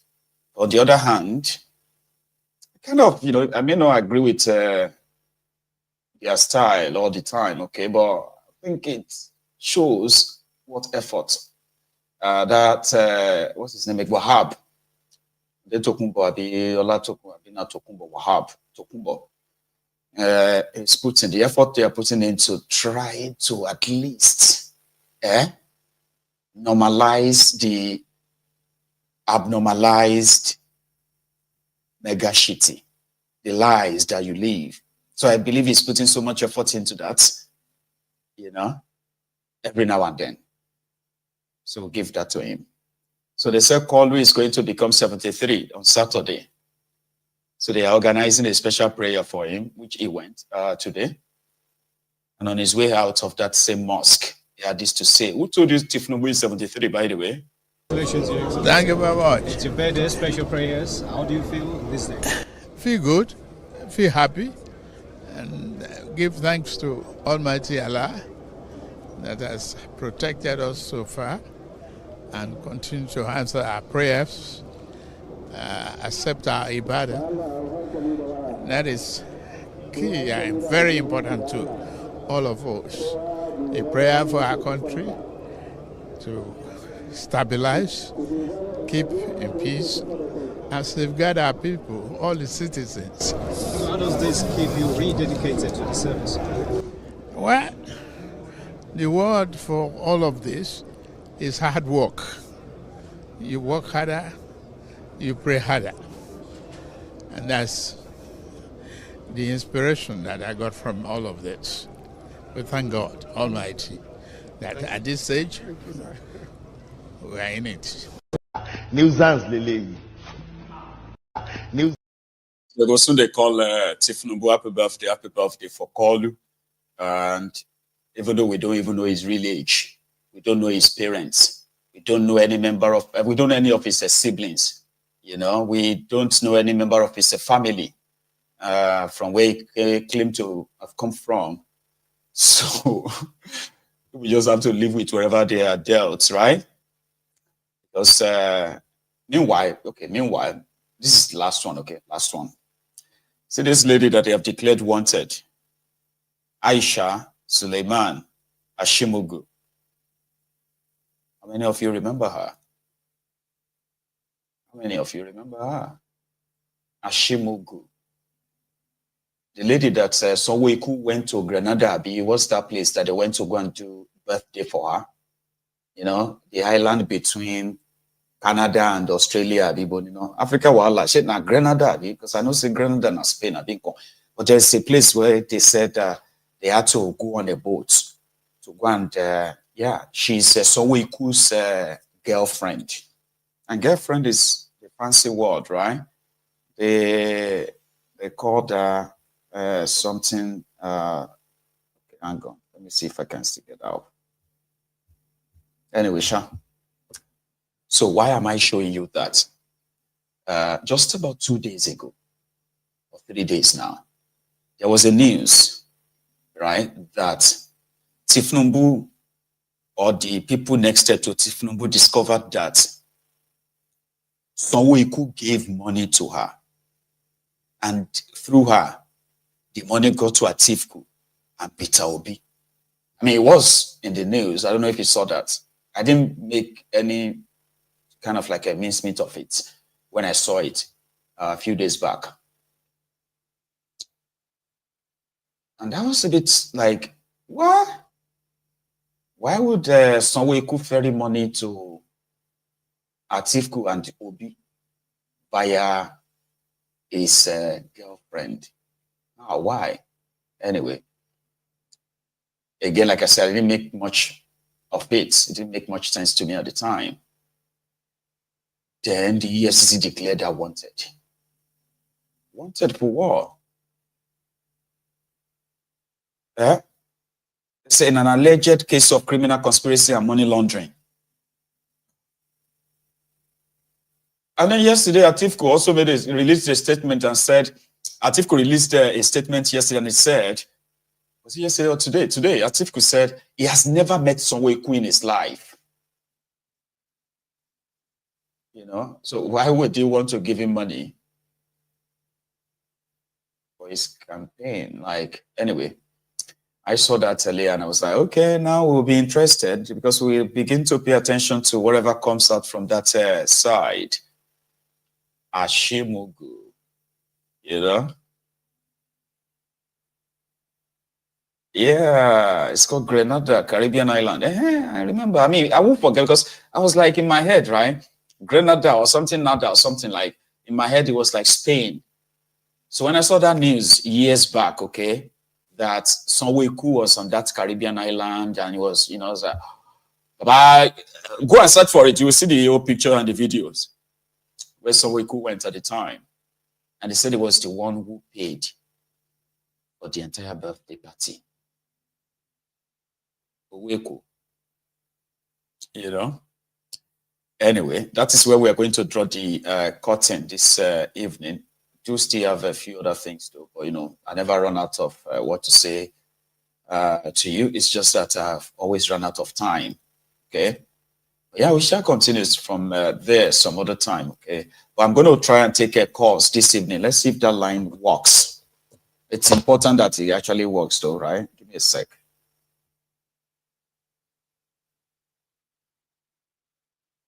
Right. So I'm going to go on a short break, and I'm going to be back in a minute or two. Now, if you have to leave, remember, like the broadcast, okay? Like it, share it, and also tonight I am also continuing with my side fundraiser.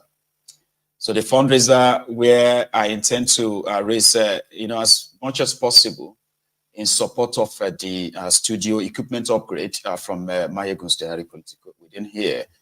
And so far so good. I have raised 365 pounds. So I'm still so far away. Anyway, if you by any chance feel like you want to chip in anything as well, okay, the link is right here in the comments. Use it, all right? And then, yeah, I'll keep refreshing it and see how much it is going up by tonight. But first, let's go on that short break. And when I come back, all right, we shall continue from where we're stopping now. Don't go anywhere.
Right.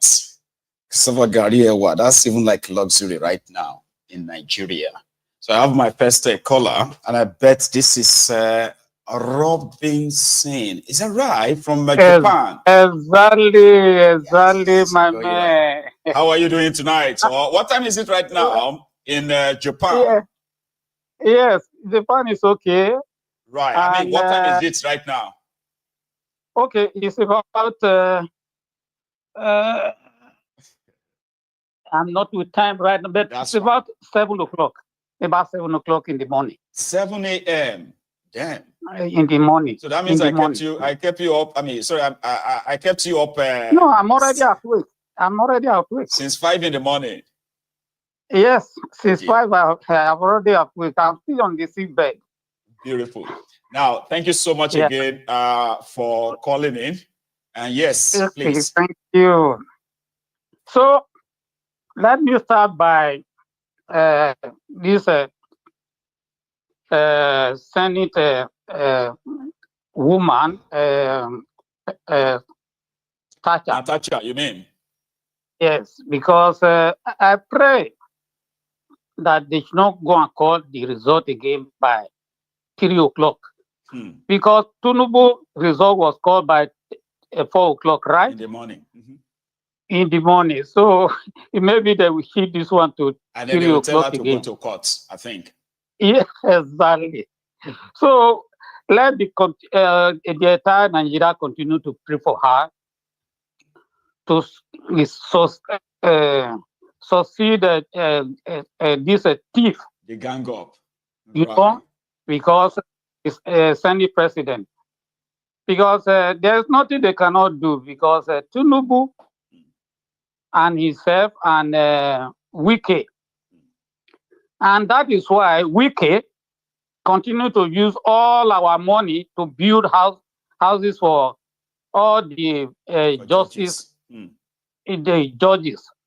You know, they know what they are doing because they want to keep them in their pocket so that they can do whatever thing they want to do. That's right.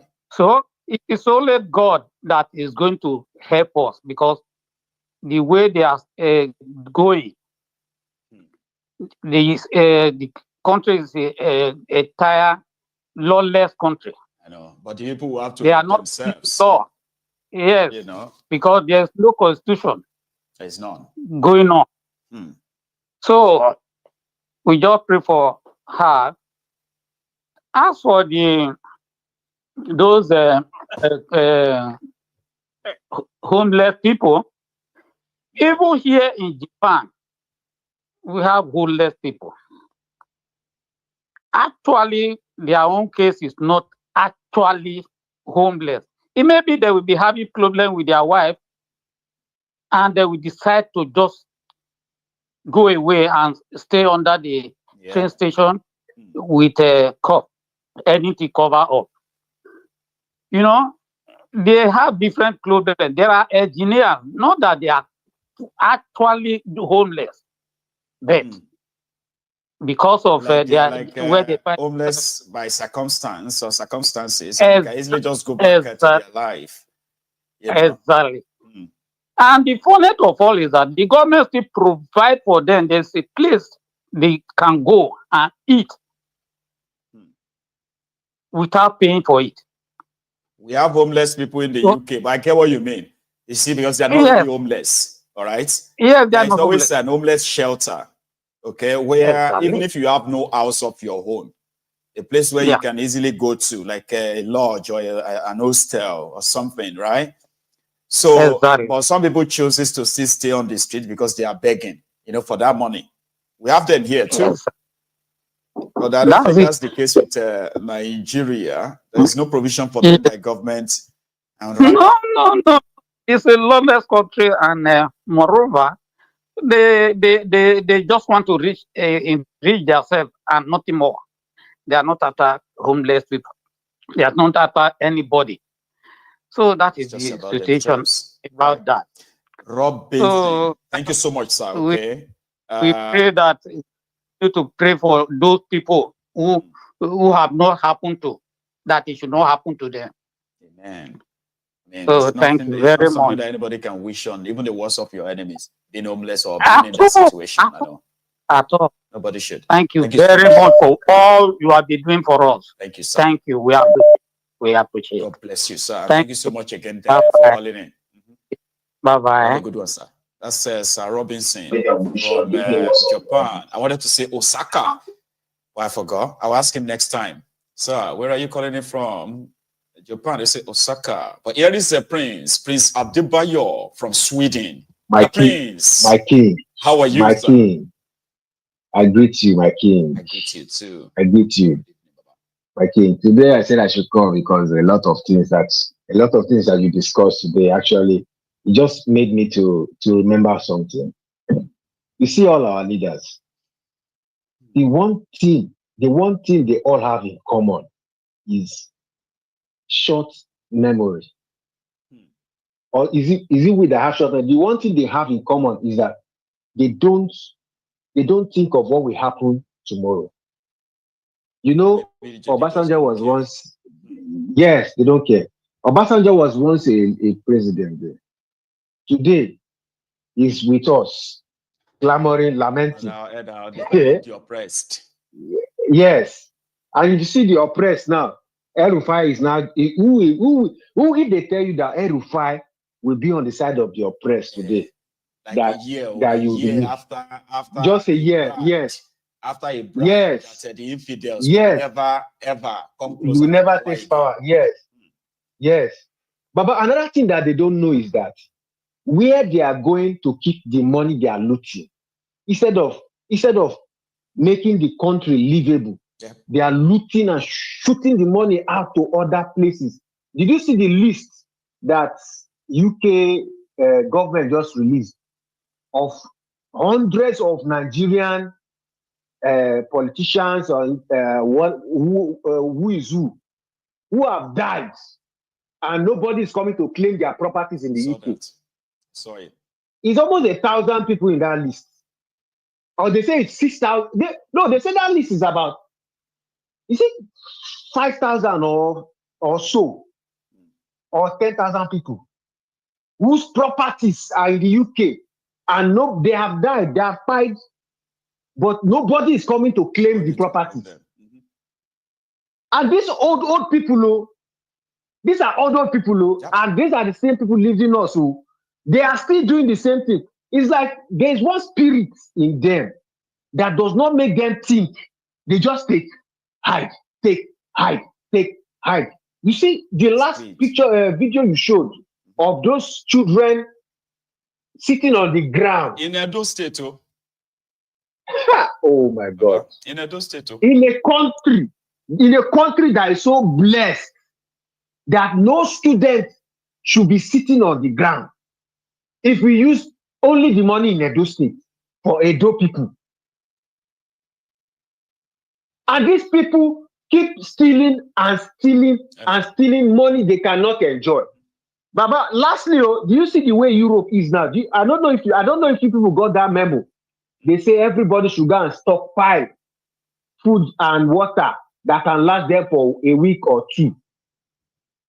Because this is not safe, it's not nowhere is secure anymore. Now tell me, all these monies that they are putting in European banks, if what is about to happen start to happen, are they not going to lose it? I mean, they don't lose. You know what they say about thieves, right? They don't lose. Thieves, whatever the thieves loses, right? Remember, they stole it. That's why they are thieves. Oh God! Unfortunately, but these people lost to these countries, to these European countries. These people don't even think. Do you see the way the European countries do their elections now? One thing they use to win election is kick away immigrants. Yeah, now immigration. Now these foolish people are piling the money here so that their children can come and live abroad. That is what I don't understand. Foolishness does to people. I said something on that earlier. You see, where people feel so much like just me. Only them. You get that now. So if by any reason something now happened that where they miscalculated as they lost out or something, then it will be like the whole world must come crashing.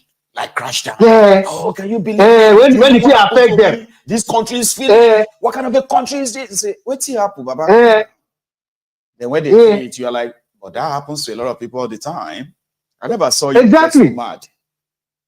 You know, these Mumu people pack all the money to countries that don't like immigrants, and they expect their children to live happily in those countries. This racists. Do you think they look at you whether you are rich or poor? They don't know rich or poor, especially in Sweden here. Everybody is equal.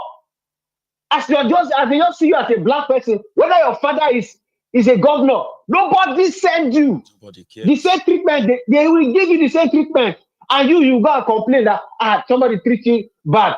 Okay, now and you know that if you put 1 billion in a bank here, you cannot remove the 1 billion in one day. No. So if you start to have problem, you cannot even withdraw your money out. Mo first send the whole lady. Mo send the whole lossy Poland. Kolo.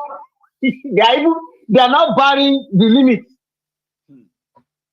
So why are these people wasting their their time? The only place that you can have complete happiness is in Africa. Do the continent where, do the country where these foolish, selfish people keep fooling themselves and they are old. They don't care. They don't know. They don't even care about what God will say to them if they die the next morning. They don't care. There's a reason why they took slaves from especially that our zone. These people don't like themselves. If you like your children, why are you stealing everything? Nothing is left. You look at the way people are complaining. They are now choosing to feed once a day so that they can trek to work. They trek to work so that their salary will be enough to. Baba, this is bad. It's a tough one, Baba. It is a tough one. Unfortunately, the people themselves are not making it easier, right? They are still the same thing. That's what I'm saying now. Go. You know, they are still disjointed. They don't know how to team up and pull these people down before they finish everybody. The Prince, thank you so much. Let me take another one. Okay, thank you. Enjoy your evening, okay, Baba? Have a good one. You too. Yes, sir. So, okay. There was a caller on the line, but I think I just lost them. Keep trying, right? And yeah. Okay, I think he's back. Hello there. So, can you hear me? The line is dodgy. Maybe we should try it again. Okay, the line is dodgy. Kind of. All right. Again, you see, the link to contributed to my fundraiser is right here in the comments. And let's see, that's of the GoFundMe, that's of the PayPal, or the Buy Me a Coffee, whichever one that appeals to you, whichever one that works for you. Okay, so use it. Here is another caller. Hello there. Yeah, good evening. How are you doing? I am very well. How are you?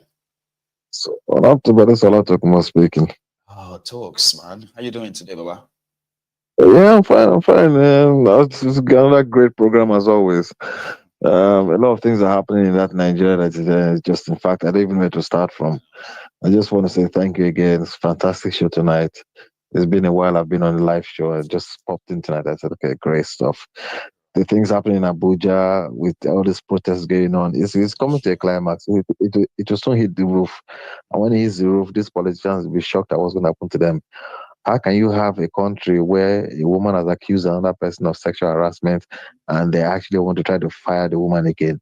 There's just a bunch of rogues and dogs in that Senate. Oh, Michael, let me allow you be, Jerry. Thank you so much as well. Yeah, thank you so much for everything you're doing. Thank you. Bless you, Baba. Thanks a lot. So everybody is paying attention. Okay. On the one hand, it seems like people really don't know what to do. Okay, or how to do what, even for those who probably knows what they want to do, or how. But that people are no longer sleeping. That's why they say you can wake somebody that is sleeping, or you can't wake somebody that is pretending to be sleeping. There are Nigerians right now that are pretending to be sleeping, but majority are quite awake. Then you can imagine. But now coordination, no day yet. Yeah. Hello. Hello, hi. What's going on, boss? Yes, sir. How are you, Baba? I'm all right. Nice to talk to you again. I know, it's a pleasure. I just want to talk about these guys that went on the street in Abuja. The Shiites. They are actually, they're channeling their energy into the wrong cause. I don't see anything. What's my relationship with the Palestinians? What's my relationship with the Israelis? You know? For crying out loud, we're Nigerians. Oh, sorry, not Nigerians. We're Africans. Why can't I just fight for a better government? Just imagine how those guys came out. Everybody had come out the way those guys came out to fight for a better country. Just imagine what will have happened. That's a different story. But we won't be, talking like this, you know, if we have talking like this. Active people that will stand up to challenge. Talking like just I don't know why they are fighting for Palestinians. What relationship do I have with them? When was the last time Palestinians came to Africa to fight for anything, or any struggle? Something like that. They don't even have to come to Africa. Like from their own place, see them carry banner and talk about the Boko Haram killings in Nigeria. They have never. They don't give a shit about you. I've never remember a day. Or secondly, the copper girl that keeps speaking out about the stupid, horrible Tipnombu. Look, she has to develop a thick skin to ignore whoever it is that is calling her a slut or whatever it is. As long as you're on social media, if you choose to feed these people what to say, they'll keep coming. They'll keep coming back to taunt her. She just ignore and just keep doing whatever it is you want to do. If you keep giving them, like fanning the flame, giving them more oxygen to burn her energy, she'll just, she'll be at one point in time, burn her out and all that. They'll burn her out. She'll get fagged out. She'll get tired. I'm like, look, I keep pushing things out, and people keep just ignore these guys. It's just, you could imagine people like Joe Biden, Trump. People say crazy things about this, and you have to know when you're trying to fight for people. Look, you have 1 million of them trying to pull you back. If you're fighting for 10 million. 99 is trying to pull you back. And maybe it's 1% that is trying to hold on to you. So Jesus Christ came to fight, to die for the whole world. Eventually they killed him. Martin Luther King came to fight for the Africans, for the Black Americans. Eventually, somebody somewhere had to do something crazy to kill the Messiah. So if she's trying to come up to save these people, another thing she's trying to come up with, helping. It's a nice gesture, empower people, tell them how to make money. It's nice. But look, at the end of the day, I think you're trying to make them lazy to fight the oppression they're into. I don't know if I'm making sense. Because eventually, this is why they are going to forget the predicaments they're actually into when you're actually coming up to help them. And that's why I actually came up with the analogy of Jesus Christ coming into the world, so-called coming to save the whole world, like Martin Luther King came into. At the end of the day, there's somebody who's still going to come somewhere and hate them and point fingers at her and try to pull her down. And they'll say nasty things about her, and they'll refuse to fight their oppressor if she try to empower, these so-called people. But something about them is that even if she has to if she has the power to open their skulls and put in those, skills, their head on how to probably, focus on their lives and possibly get a financial breakthrough. I promise you that 99.9% of them will still not do it. Absolutely. You get that now. So it's pure waste of time, but that's our own way, okay, of possibly back to his own generation, I would say. If that's what you want to do, I wish her best of luck. Good luck. Hope they will come back and make her regret it. Thank you so much for your time. Bless you, Baba. so thank you too. Hope to talk to you again. You take care. Sir. And I look forward to that. Okay, you have a good one. Okay, you have a good one, sir. So I have another caller, but let me quickly go and say thank you to this donor. So I just got another £30 donation there, right? Which has now taken my total raise to £395. And that's like a 4% of the target. So I've got 14 donations so far, and I'm grateful for every one of them, okay? Thank you very much. That's... I won't say the name because maybe I should just say it like that. Thank you. Here is another caller, though. Hello there. Yeah, the great Payego. Yes, sir. Baba. I must greet you. I greet you. Since I've been trying to call you since independence. Right. Finally. Finally, we are here now. I know there's always that first time. Sure, you get yes. in a long time. So thank you so much, okay, Baba. Please. Exactly. I agree to you. Thank you. I must commend your effort and I really praise your hard work. Anyway, I'm calling from Sweden. Oh, and your name is? Kingsley. Kingsley from Sweden. I've got a prince there. Adebayo. Yeah. Now I've got Kingsley. I've got a few others though, but I've not spoken to them in a long time. Now I hope I speak to you again. Wow. Kingsley, so that I can master it. Yes. Right? Oh yeah, Stockholm. From Stockholm. From Yes, Stockholm, Sweden. right? Great. Thank you so much, Baba. Right? Please go on. I agree to you. So actually, Mayego, see this Nigeria issue. In fact, I'm tired. I don't even know where to start from. It's exhausting, Baba. It's exhausting. You see this Uromi issue from this Edo State issue. So it's as a result of the failed system. Yeah. Tifnubu is supposed to be the one, taking care of security in Nigeria. You understand? But you see this our leaders. I don't know if I will call them our leaders, our ruiners. People call them that. I call them dealers. If I don't call them criminals, I call them dealers. Dealers. Our ruiners. We are just like commodity to them. I'm telling you, Mayego.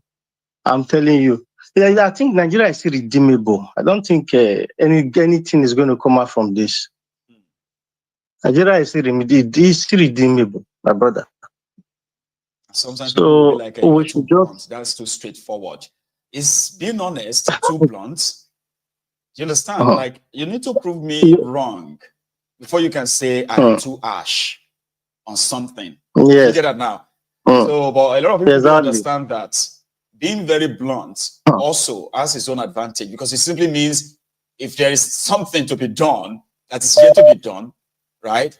Letting people know the state of it as it is may really spur people to say, okay, you know what, we need to save it now.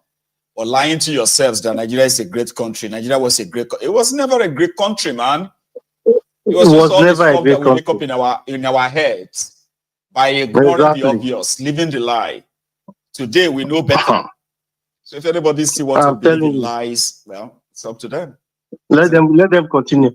You know, Mayego, I used to be very angry with Nnamdi Kanu. I used to be very angry with him. But now, you know better. I know better. I know better. There are so many people like that too, okay? Because they were not comfortable with Nnamdi Kanu's language. And it was so like unusual, uncommon at the time that some people hated him because of what he said about their pastors. Later they realized that he was right. Some hated him because of what he said about their traditional rulers. Later they found out that he was right. Others said they had no respect for elders of their own leaders or their elders, the criminal politicians. Now they found out that he was right as well. So 100%. I mean, eventually, a lot of people who disagree with him today will come around, like you. Will come exactly. Because Nigeria is a place. Nigeria is, it's like a gifter that keeps giving. Even when you want to try to say some of us are being too direct and too blunt, it's not that bad. Nigeria will do something to you that will remind you that Omar is worse. So these guys are not even saying it enough. It's worse than what you think. Nigeria is always going to be right in that regard. Turn by turn. It's turn by turn Nigeria limited. Turn by turn. Even if you want to deny, say, that it is not that bad, we agree with you. The time where you go hit you, and you go scream. What's happening? They don't have the guess. I say, okay, that's reality.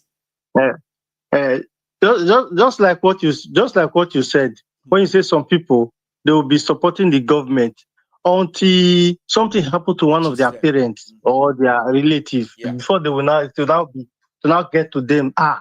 So this scenario, then you go no, so everybody say this Nigeria, this country. I say, even the way they talk about Nigeria, say, I don't talk hard about Nigeria like this. So I say, you don't touch them, and don't touch them. That's why they talk like that.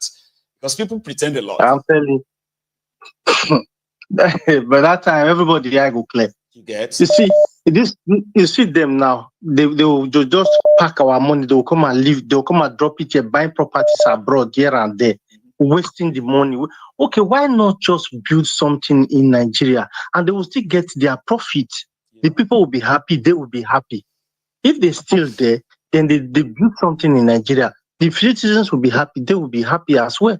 Why wasting it abroad? Exactly.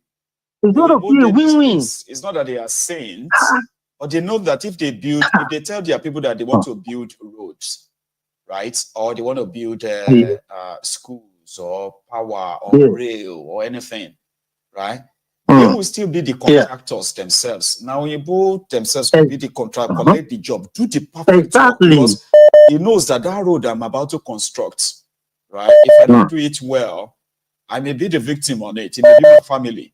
Exactly. Really, if they found out that I actually shortchanged this country, right, I could go to jail. Yes, that is from government. 100%. 100%. Nobody saying you don't make money from government, okay? But what you are going to do for the public, remember that the public also includes your family members. So if you give substandard projects, it's just that they don't care. It's just that they don't care. Because they know they think like this. They don't reason this like that. No, they don't care. Some of them, you think they have 10 lives. You know? Yes, yeah. Somebody like Wike, Akpabiole, and Tifnubu. These people think they will live forever. That's what they just, they think they will live forever. I greet you, Jare. Thank you so much. let me leave another person too. Kingsley, I look forward to speaking to you anyway. So hopefully I'll be lucky enough. There will be another Independence month before we speak again. So you take it easy, okay? Exactly. Thank you very much, Michael. Yes, sir. Good night. Yes, sir. Good night. So I've got a sister on the line. Sister. Thank you very much, Michael. Good night. I mean, I don't know why you don't like that's your Muslim name to be, you prefer that Fumi. Yeah, I'm a Yoruba girl. I'm just saying, like, you prefer it that way. Okay, I'll stick to that time. Because I remember a few times I tried to call you by your, other names. Yeah, I just preferred my Bimbo to. Yeah, but it's okay. My first name is fine too. But I'll stick to that. Yeah. Anyway, dear sister, thank you so much for calling in. You have the line. Yeah.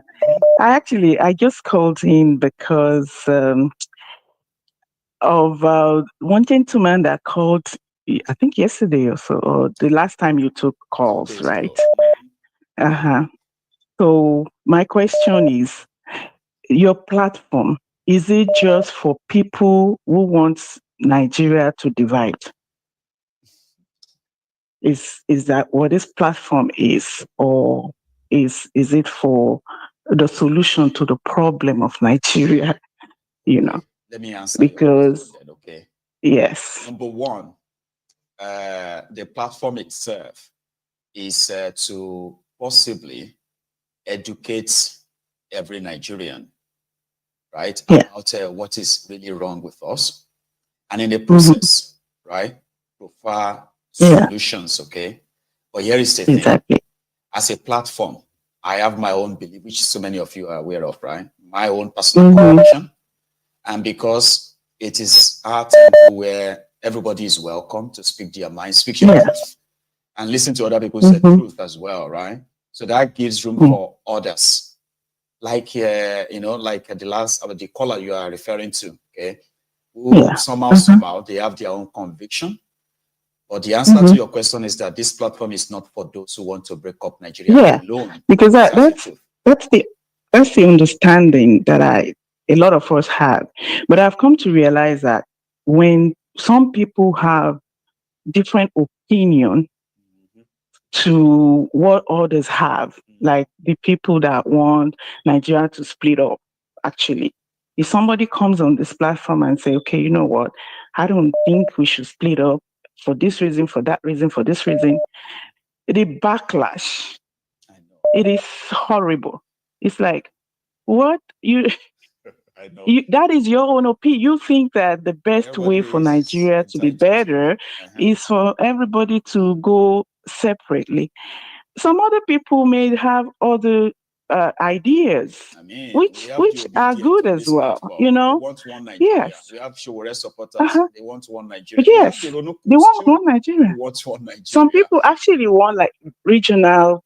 Let's go back to the regional system of governments, you know, and their explanation is very, very brilliant too. Yeah, you know, yeah. So and then we clamoring for Nigeria should split and all that. Since I've been hearing this Biafra and Yoruba nation, I've not seen any framework of the proponents of these ideas. Like, okay, this is the way we should split up. These are how it's going to be divided. How do we split our liabilities? How do we split our assets? How do we even protect people that will fall in this new country that they are not indigenous of? What happens to their assets? What happens to the life they built there? You know, there are a lot of intricacies involved in this thing. No, I've not seen a framework. I know the Yoruba nation people, we just actually started this agitation. But the Biafrans have been doing it for decades. I don't think they have one. I know the Yoruba nation people don't have a framework for how these things go. If we see maybe if they publish that, then Nigerians can start debating: is this feasible? Is this doable? Is it? But if people come and give their opinion, I don't think they should be berated like that. It is so, you know. But you know something I'm going to say, dear sister, right? Which is very much germane as well. Okay, is that maybe those of us who genuinely want to have or want Nigeria to have that conversation around the statehood, right? If we still want to be part of this or we don't want to be part of this anymore. Maybe we have majority of them on Mayegun's diary political that cut across both sides, for Biafra or for Yoruba nation. Do you understand? But I agree with you, and I've said this many times that you probably should be able to back me up on. Okay, that the reason why we have the phone-in segment is that everybody can express themselves.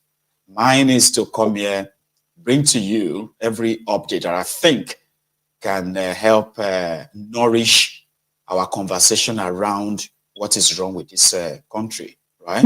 And what can we do? What should we do? Meanwhile, the opinion that we make, the opinion that we form after Mayegun's presentation, holy yes.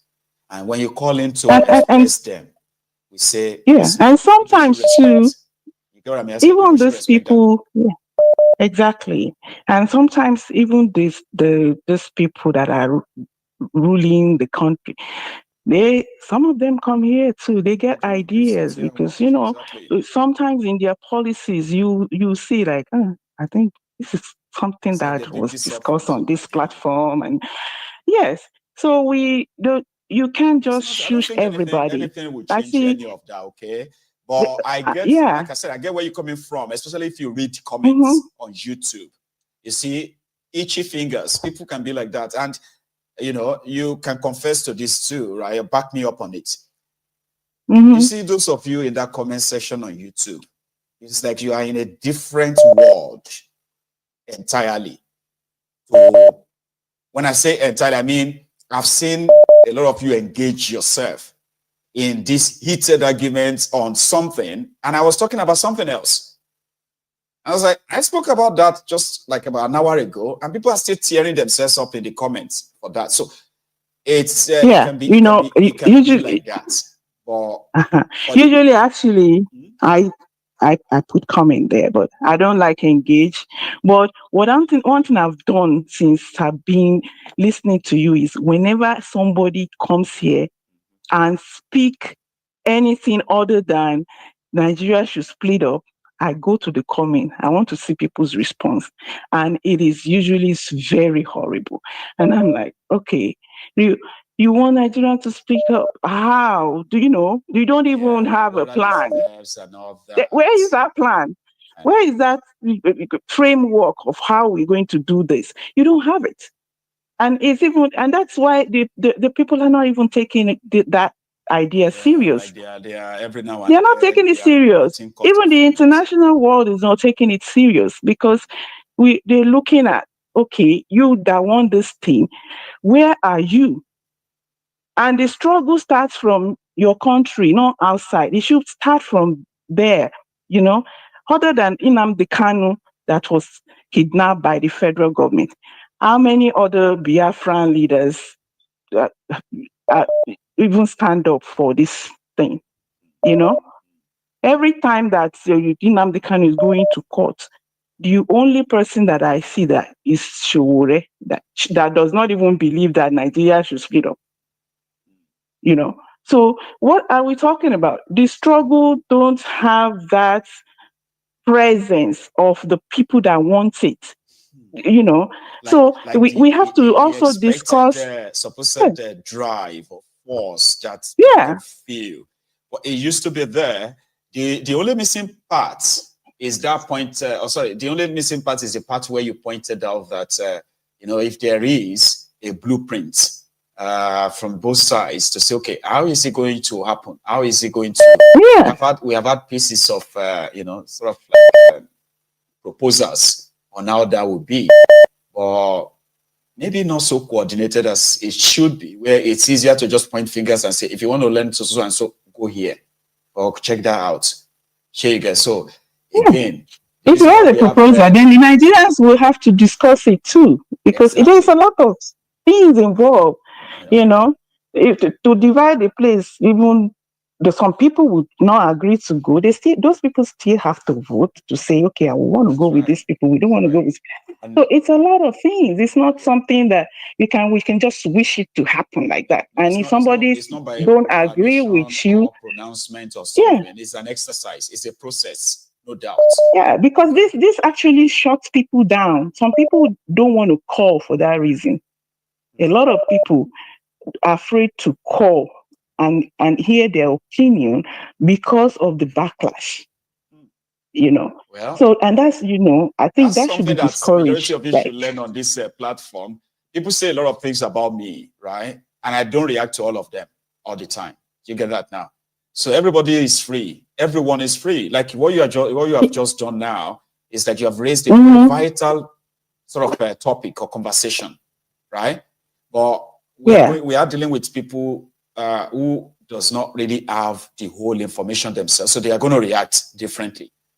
So if we have anybody within the audience who also feels the same way you feel right now, I'm imploring them that, listen, you need to speak out. You need to ask your question with your chest. How other people feel about it, okay, shouldn't really bother you. I understand it can really be bothering, especially if you are having to read the comment on your TV, what everybody is saying about, you know, but you still say it because you might be speaking the minds of other thousands of people.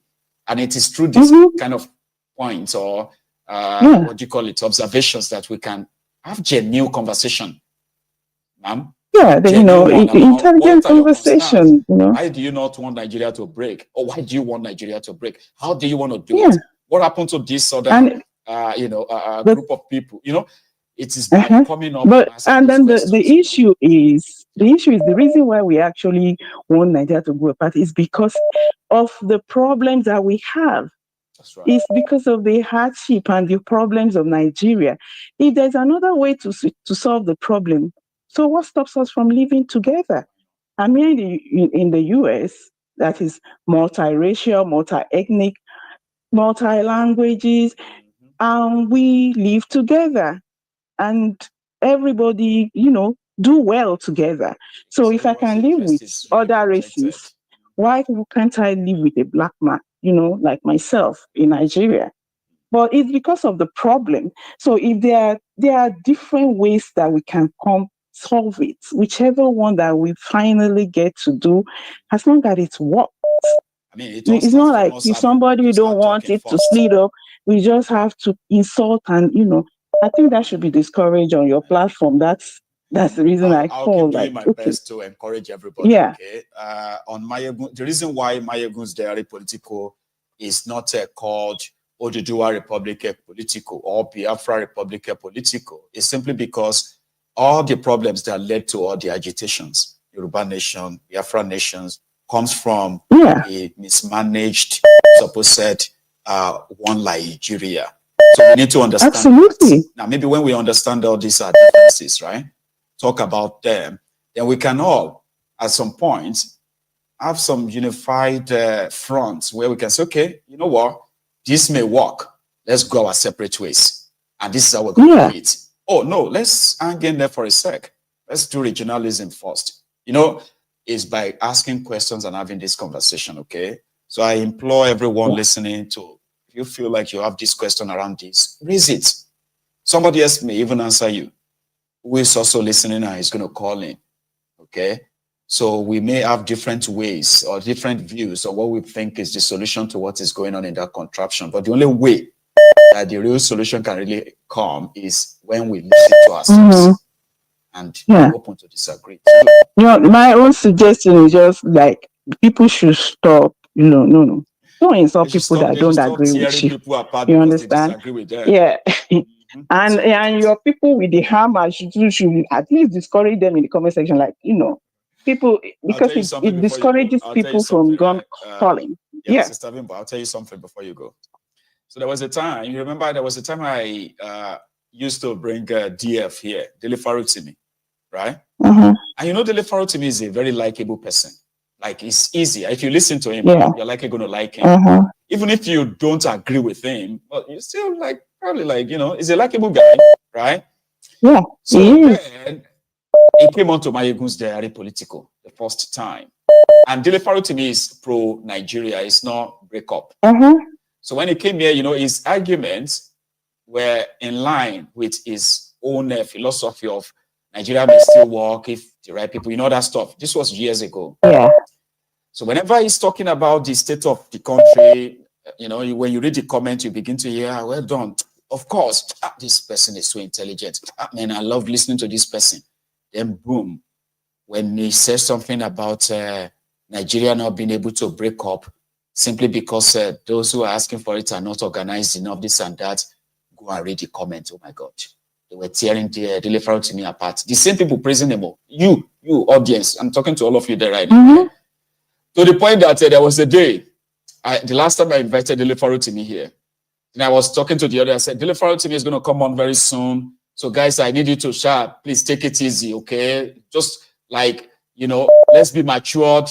Let's respect, And Dele Farutimi was like, you are begging them not to abuse me. I was like, not really. I don't know what to say. I do not control what people say in the comments. But sometimes the reason why we have the moderators is that, listen, we have every right to disagree with ourselves. We don't, if we are all coming here every evening to agree with ourselves. Then disagreement is okay. Disagreement is good. It's good to disagree. We learn from each other. If everybody comes here and the Mayegun says, hey, everybody say, hey, correct. That's nonsense. So even Mayegun gets, people disagree with me here. Say, Mayegun, I disagree with you on that particular. I say, okay, yeah, go on, explain. So I do not really have much control on how people react. But my own advice for those of us who have opinions that you think may not be popular is that call in and say it. Say them, come on. Nobody's going to beat anybody, right? And I hope we become nicer. 10+, let's try and be nicer to ourselves. Because the reason why we are here every now and then is not just to talk about the problems of that contraption. It is also to at least provide solutions. And my own solution is not to keep it together, it's to break it up. But until that happens, that means we are like glued together for now until the break of Nigeria. So, dear sister, thank you very much, okay? For this. Thank you. And I hope it's off your chest now, because there's always going to be more. Yeah, it's not, it's just like it's an observation, right? It's like brilliant. When people call in to say no, people just get on them, and it's not fair, They you eat know. you up. And you may discourage that person from coming back to share their views. I didn't know that. No, It actually it's not scares everybody people off. that is so strong. Not everybody that will be like, Now, not everybody would like when to they go, sit they just down like, and this be reading everybody calling platform them is names. non-friendly. Let me just find my way and get out of here. I know. You know. No, we shall take it easy with ourselves, okay? Yeah. We all have, it's like we are all the victim of the same phenomenon. So we'll take it easy with ourselves, okay? But anyway, thank you so much. God bless you. Thank you very much again for calling in. And enjoy your evening, okay? Have a good one. You too. Yes, ma'am. So indeed, I've had people who are indeed afraid of calling on to Mayegun's diary political for many reasons, but this particular one, where all of them will just enter them. Who is this idiot? Who is this and that? Mayegun called, Mayegun cancel this, cut this call, Jare. This is a useless person. Let her finish now. I don't like listening to idiot like this. Let her. So I implore us to please remember that we are all victims of a rundown contraption. And somehow we are also angry people. You know, like we're angry at everything. Say, why are you angry? I don't know. I just thought I should be angry. Say, well, you need to calm down. You don't need to be this angry. I know, but I can't help it. I can't help it. I'm just angry. And I want to be, you know. That is what Nigeria has done to us, you know. So why is everybody so angry looking? And they're like, should they be smiling? Maybe they should be laughing. What is funny? Are you not living in this country? Kind of. So may everybody shall calm down. And thank you so much, everyone, for your time. We have come to the end of our charts this evening. And thank you very much again, Prince JJ Man, for that your donation, though, right? You happen to be the only donation I got this evening. And yeah, we'll go again tomorrow. Okay. Thanks so much to all the callers, the likers, the sharers, and who else? The commenters on the in the temple this evening. So thank you. And if you haven't liked the broadcast yourself, please do before you go. I will see you again. And until then, Okuna, stay safe and happy weekend, Abby. Enjoy your weekend. Good night.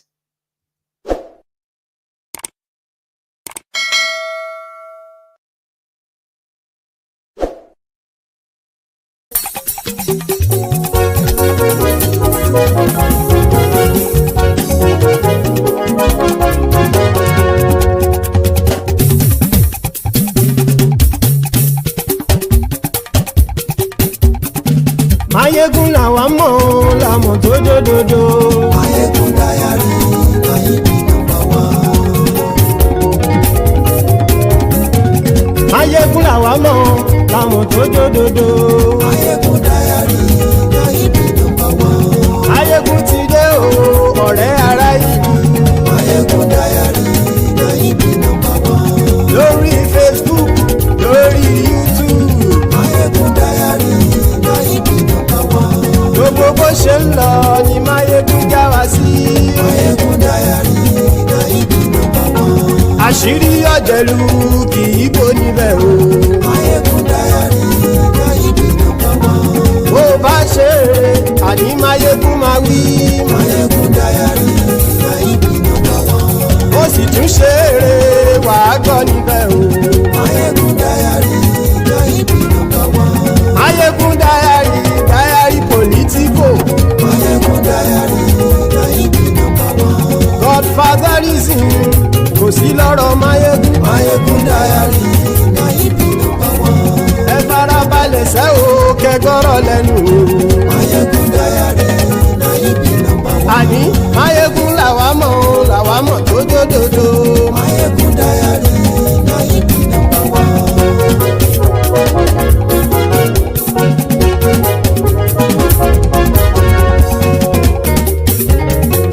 Àní ẹ̀sùn ràkì. Mayegun ti dé. Mayegun ti dé. Ọ̀jẹ̀lú ẹ̀sùn ràkì. Mayegun ti dé. Àní ẹ̀sùn ràkì. Mayegun ti dé. Lórí Facebook Máyégún ti dé. Àní ẹ̀sùn làjú.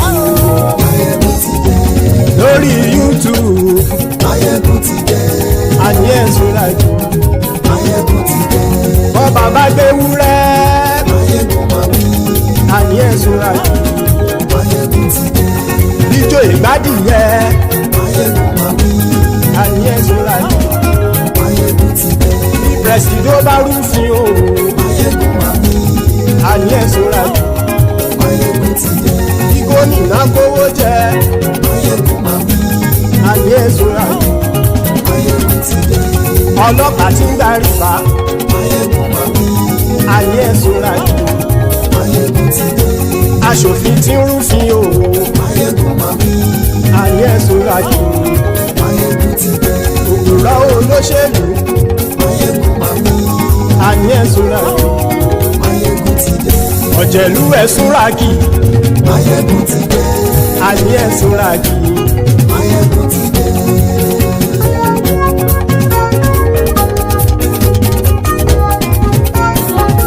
Máyégún ti dé. Gbogbo ọ̀jẹ̀lú ẹ̀sùn ràkì. Máyégún ti dé. Gbogbo ọ̀jẹ̀lú ẹ̀sùn ràkì. Ṣùgbọ́n ní bá ti ṣe èyí tó yẹ kí wọ́n ṣe, ọmọ bá dèrò ní fi wọ́n níran o. Máyégún ti dé. Gbogbo ọ̀jẹ̀lú ẹ̀sùn ràkì. Máyégún ti dé. Gbogbo ọ̀jẹ̀lú ẹ̀sùn ràkì. Ṣùgbọ́n ní bá ti ṣe èyí tó yẹ kí wọ́n ṣe, ọmọ bá dèrò ní fi wọ́n níran. Wọ́n fowó bẹ́ẹ̀ o, Máyégún ó sọ pé wọ́n ò bẹ́ẹ̀. Wọ́n fowó bẹ́ẹ̀, Máyégún ó sọ pé wọ́n ò bẹ́ẹ̀. Oníkanṣá ti ṣe èyí tó yẹ kí wọ́n ṣe, fáwọn ará ìlú tó gbé wọn débẹ̀ o. Máyégún ti dé. Gbogbo ọ̀jẹ̀lú ẹ̀sùn ràkì. Máyégún ti dé. Gbogbo ọ̀jẹ̀lú ẹ̀sùn ràkì. Ṣùgbọ́n ní bá ti ṣe yìí tó yẹ kí wọ́n ṣe, ọmọ bá dẹ́rọ̀ òní fi wọ́n níran.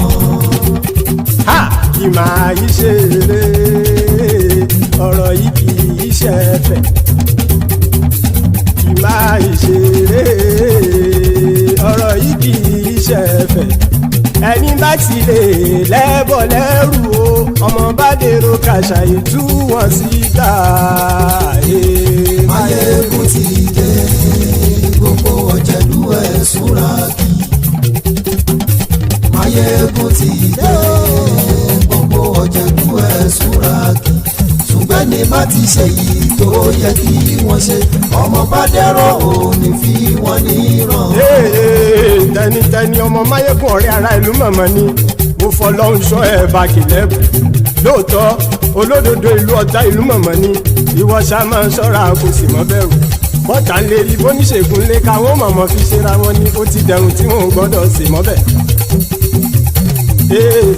Èèpo ọ̀bọ lọmọ bá dérò tàjẹ́ ò gbọ́dọ̀ jẹ́, ó ti jọba lórí àbínú ẹni kò sì mọ́ bùyà.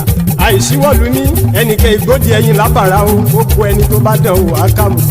Máyégún ti dé. Gbogbo ọ̀jẹ̀lú ẹ̀sùn ràkì.